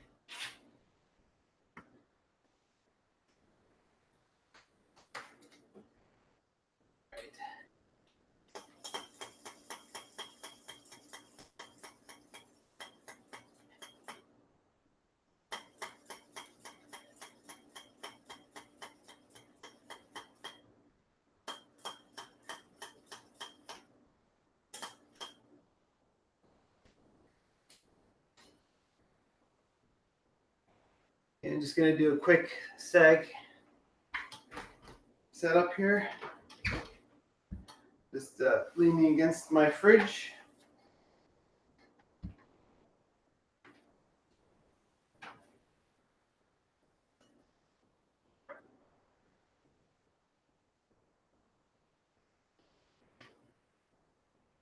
I like 40% there.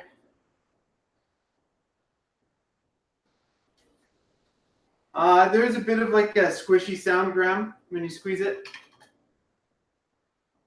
Do you recommend going to Japan to ride? I do. But there's a lot of places to go out and ride, and Japan is one of them. I would recommend the Nagano area, just because that's probably where the most riding is and the best riding is.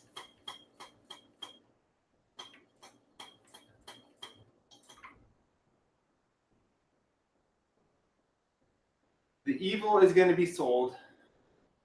That gold, there is gold on the wheels. Yeah.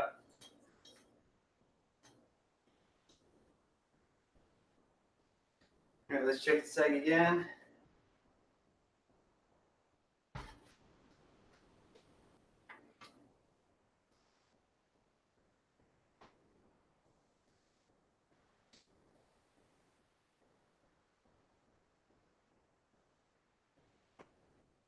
It's pretty hard to see where the sag is on this.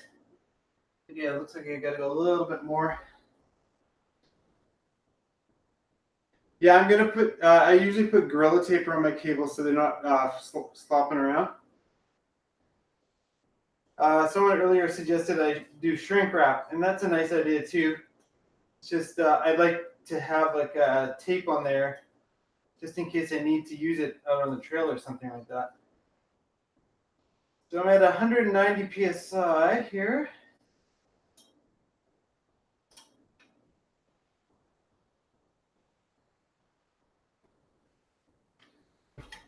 I bought my frame through a bike shop in Abbotsford, Life Cycles Bike Shop, and I've got some good friends over there, so they definitely helped me out.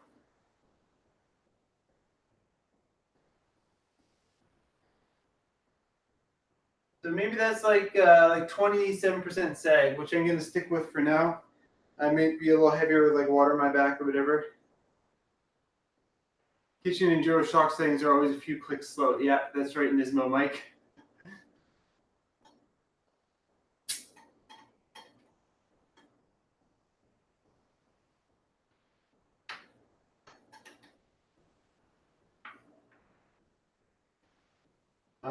Should I check how many volume spacers are in the fork here? Maybe I'll do that quick.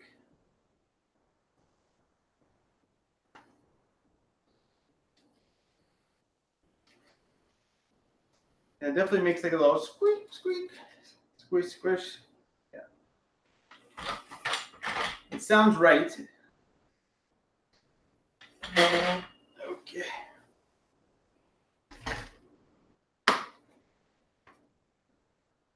I should weigh this thing. It feels kind of heavy, actually.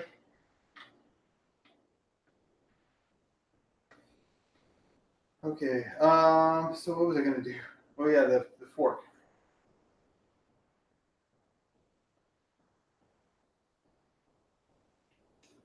Stock with 0 spacers. Hey. Okay.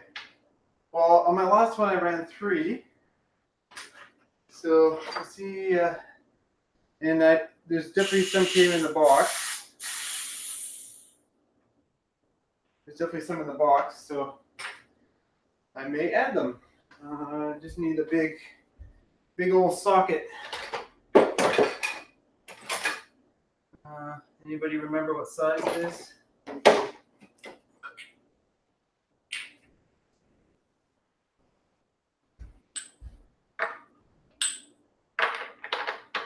That'll do.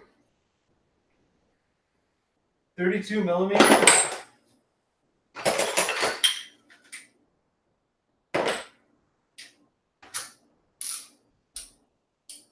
I'm probably going to do the crazy seat angle just because that's what works for me.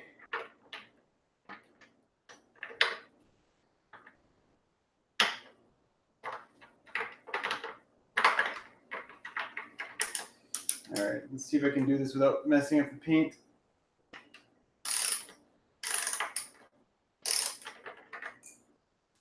I wish I was sponsored by Mini Wheats. They should definitely. Oh, it's not 24 mil. Yeah, it's 32. No BC bike race this year.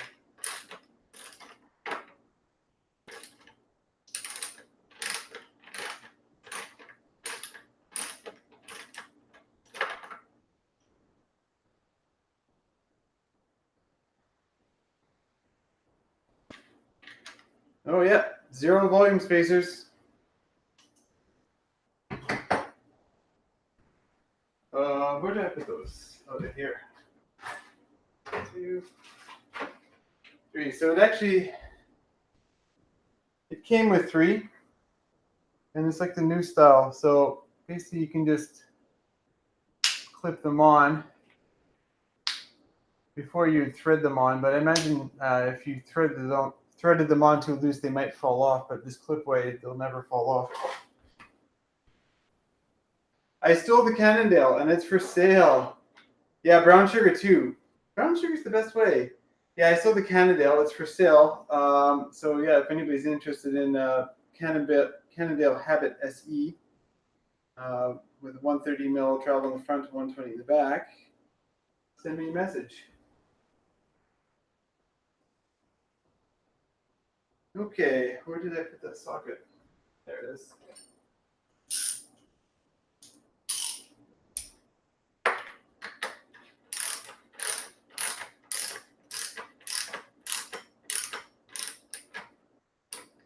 Yeah, stoked on the Nomad Club. I've been part of the club in the past, and it's I had the Nomad 3, and that was just such an awesome bike. So I thought I'd try get the 4. Hey Eric, this is a size large.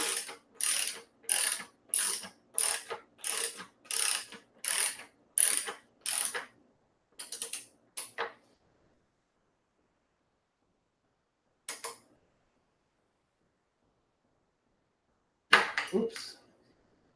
Yeah. All right, took a little paint off of that one. That's all right.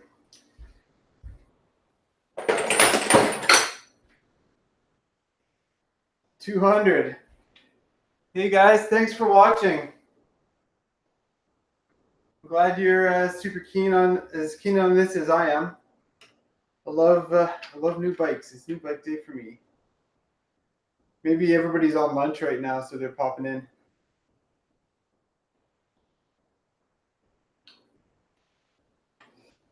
All right, so how high should we go here?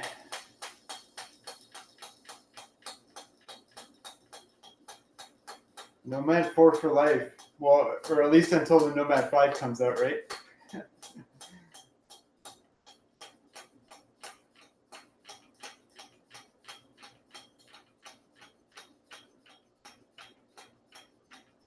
I already have frame protection on Pearson. So there's a place in Worcester called Ride Wrap. They're Ride Wrap on Instagram. And yeah, they did a really nice job. 6,000 PSI. Well, I'm at 60 right now. Maybe that's about right. If we can get this video to 200 likes, that would be pretty sick if we got 200 likes for sure. It's a 174 Fox float. I can tell you're a fan of Fox. What geometry settings are you going to run it? I'm pretty sure it's not adjustable, is it? Oh, oops. I have to tighten that up. Let's see here.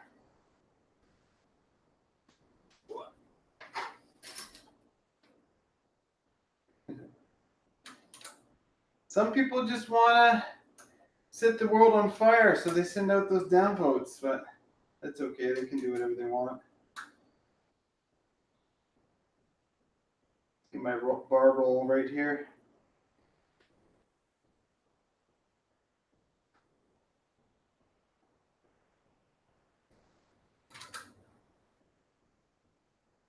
Oh, where's the flip chip? I didn't know there's a flip chip.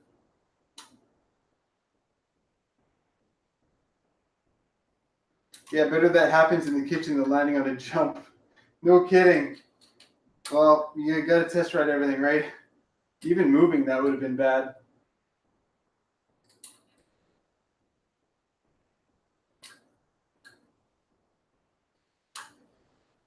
I gotta straighten up the bars too here.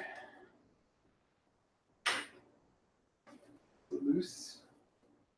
Oh, it's tight.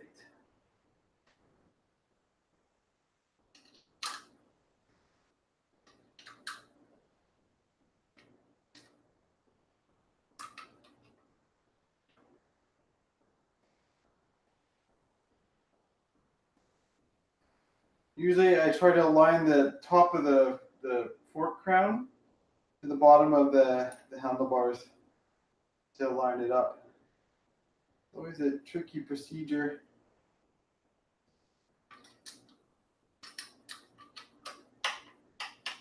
Breakfast bar to flat. Behind the lower shock bearing.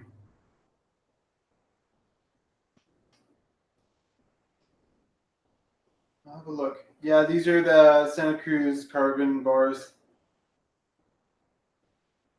I don't really torque anything except my cranks. That's the only things I've had issues with. But maybe I should be doing that.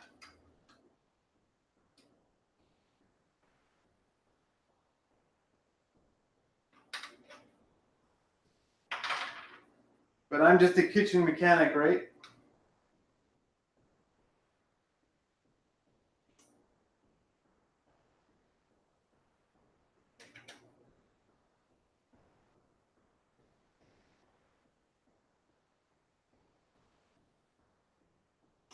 Get those brakes in the right spot. I think that's about right. Dropper, move a little bit.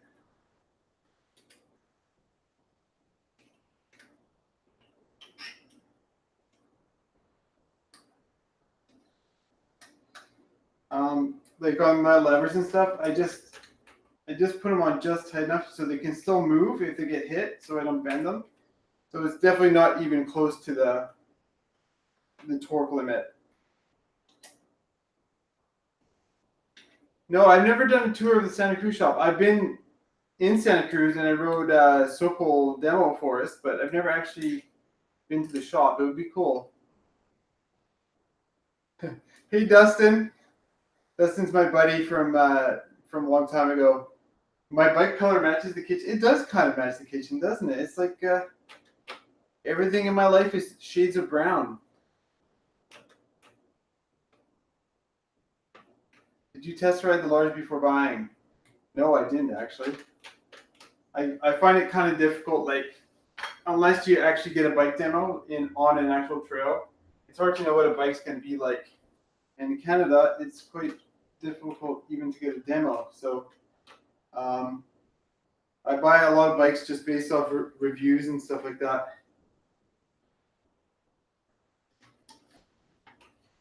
All right, let's see if we can get like a sag reading on this. Whoa.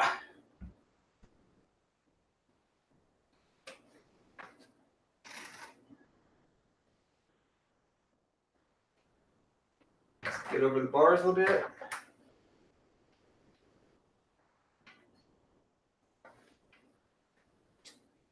Okay, that's not bad actually. That's about right. So that's I think it's like 70 psi. I'm fairly light. I'm about 160 pounds right now. Please wait once you're done. Okay, I've got like a little bathroom scale I can use. I'll do that. How about a tour of your kitchen? I agreed with Yuka that I wasn't allowed to show anything outside this area because it's a freaking mess. So, okay, so without the shifter, I'm gonna weigh it because the shifter is not working with my bar, with my lever, because it's an I-spec shifter. It doesn't work with the Saints. Okay, so maybe I'm just gonna fix that a little bit.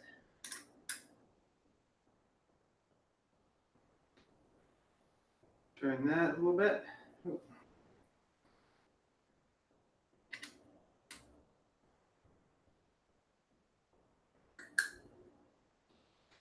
Okay, anything else to do? Okay, let me get the scale up for you guys. I do like mini wheats. There's actually 3 boxes there. You know, sometimes there's actually up to 6 boxes. Sometimes you can buy them for really cheap, so we buy them as many as we can. I do have a torque wrench, but I just don't use it on the bars. Okay, let's see. So I got a kitchen scale here, or not a bathroom scale. So maybe what I'm gonna do is I'm gonna do some math. I'll stand on it without the scale.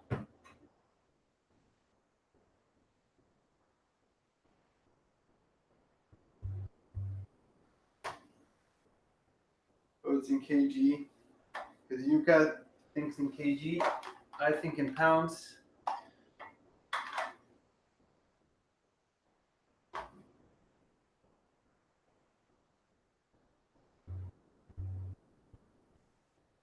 So 166.6. And let's turn this like this.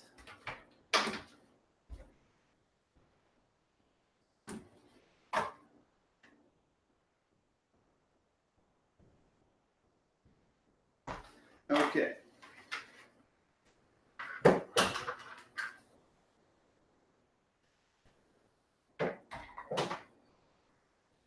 Do a little math.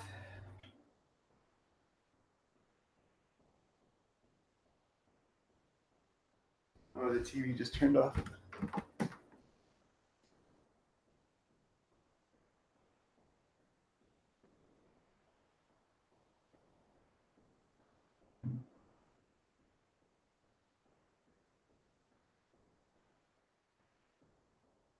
Oh, that's so light.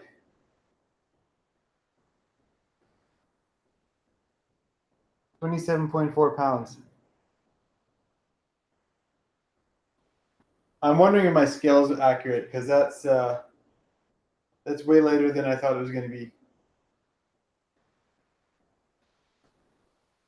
But that's without a shifter, so it's going to get a little heavier.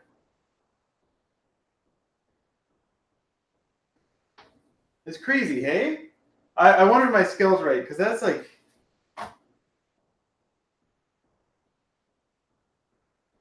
Let me try that again. That seems. My scale's saying something different now. Let's see. So it says I weigh 163.2.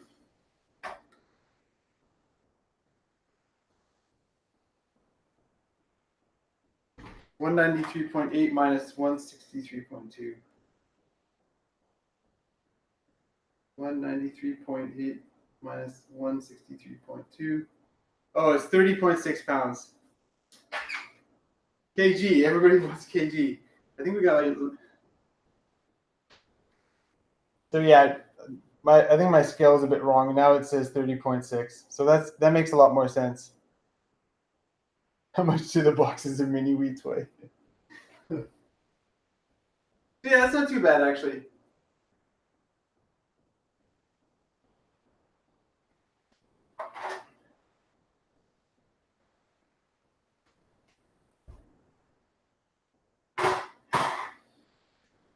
Oh, so yeah.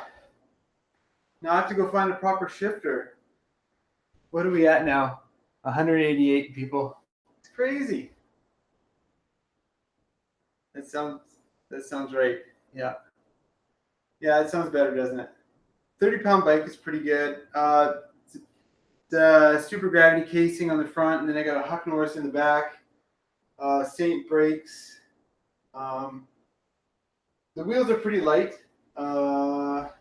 Maybe the pedals add a bit of weight. But yeah. Did we really hit 200 likes? That's sick. Awesome. Yeah, let's see if I can. So I can't shift, but I can. Let me see if I can figure something out. Let me just put my shoes on.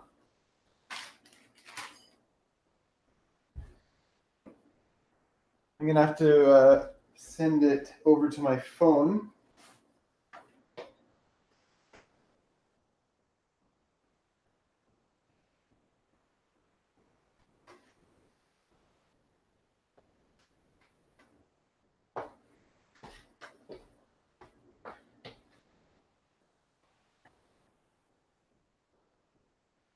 Okay. How much travel does the drop post have? It has 185. Yeah. Okay. Let's see how we can do this.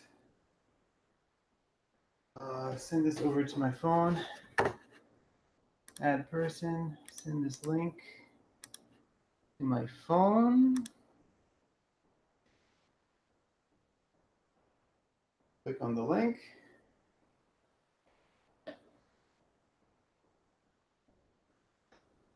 Don't just send it with your phone. No.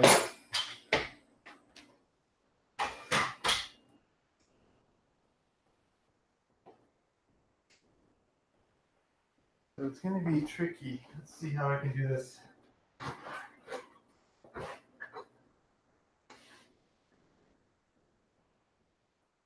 Join video call.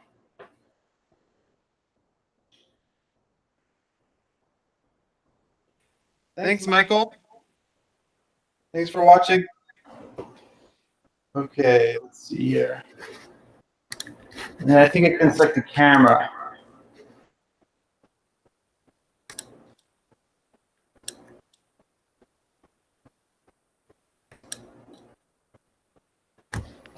This is going to stay on that camera? I think so. I hope so. I hope so. Okay. I'm going to go outside.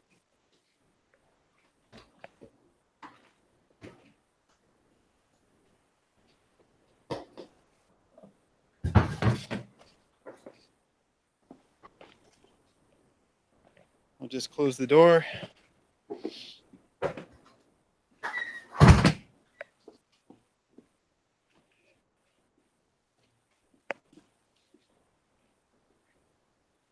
All right.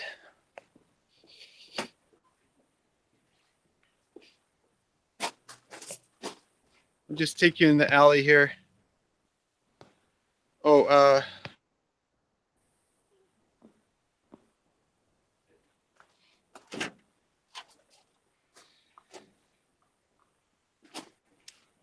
so if anybody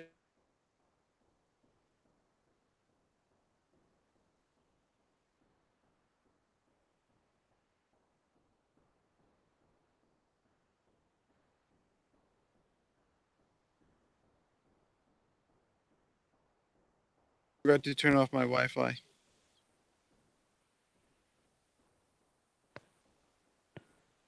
Testing. 1 sec.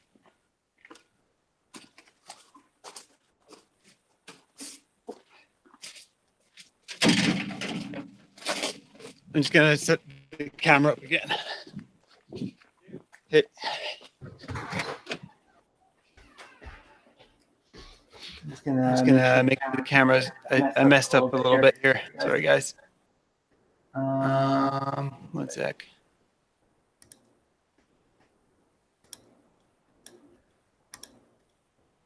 Okay. This should work. This should work.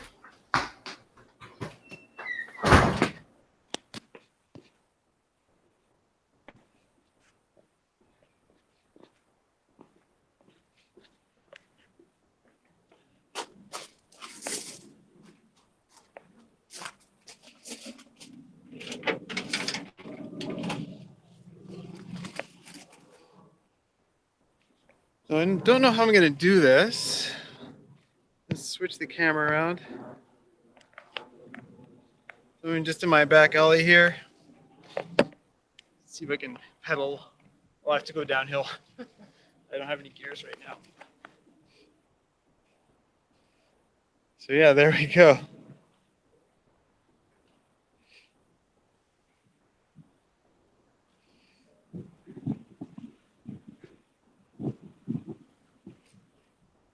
on the new bike.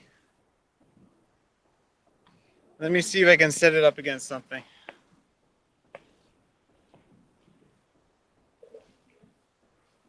The brakes still need to be bedded in a little bit.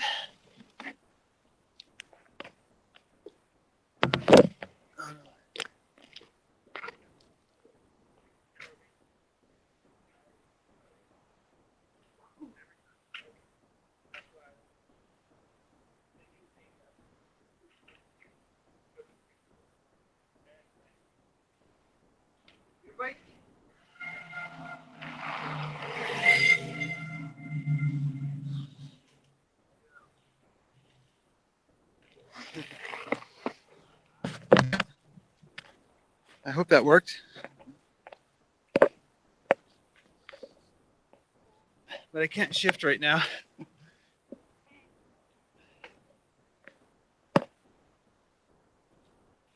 This is so hard. All right, I have to walk up the hill.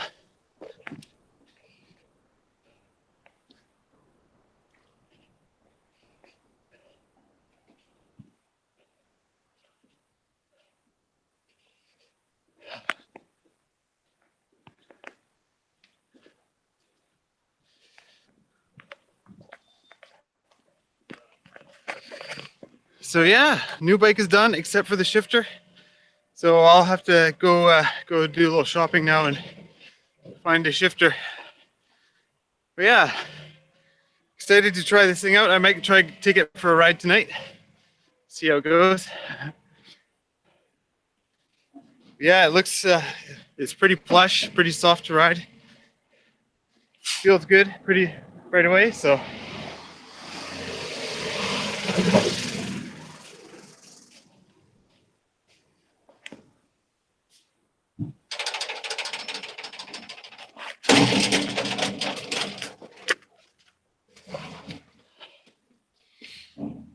okay. Just open the door.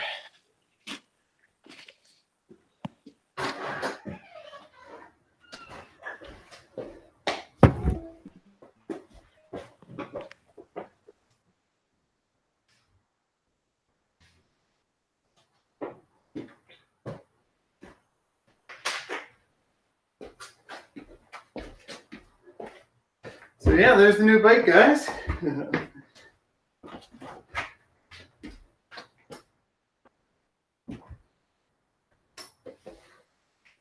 The nose check. So yeah, I hope that worked. Obviously, while I'm doing it, I can't tell if it's working or not. So yeah, hope you guys enjoyed that. Yeah, I can't wait to ride Whistler this weekend. It's going to be super rad. Now I got to go find a shifter. So yeah, sweet. Thanks for watching, guys. Glad it went mostly okay except for the shifter. So all right, I think it's time for me to have some lunch. See you later, guys.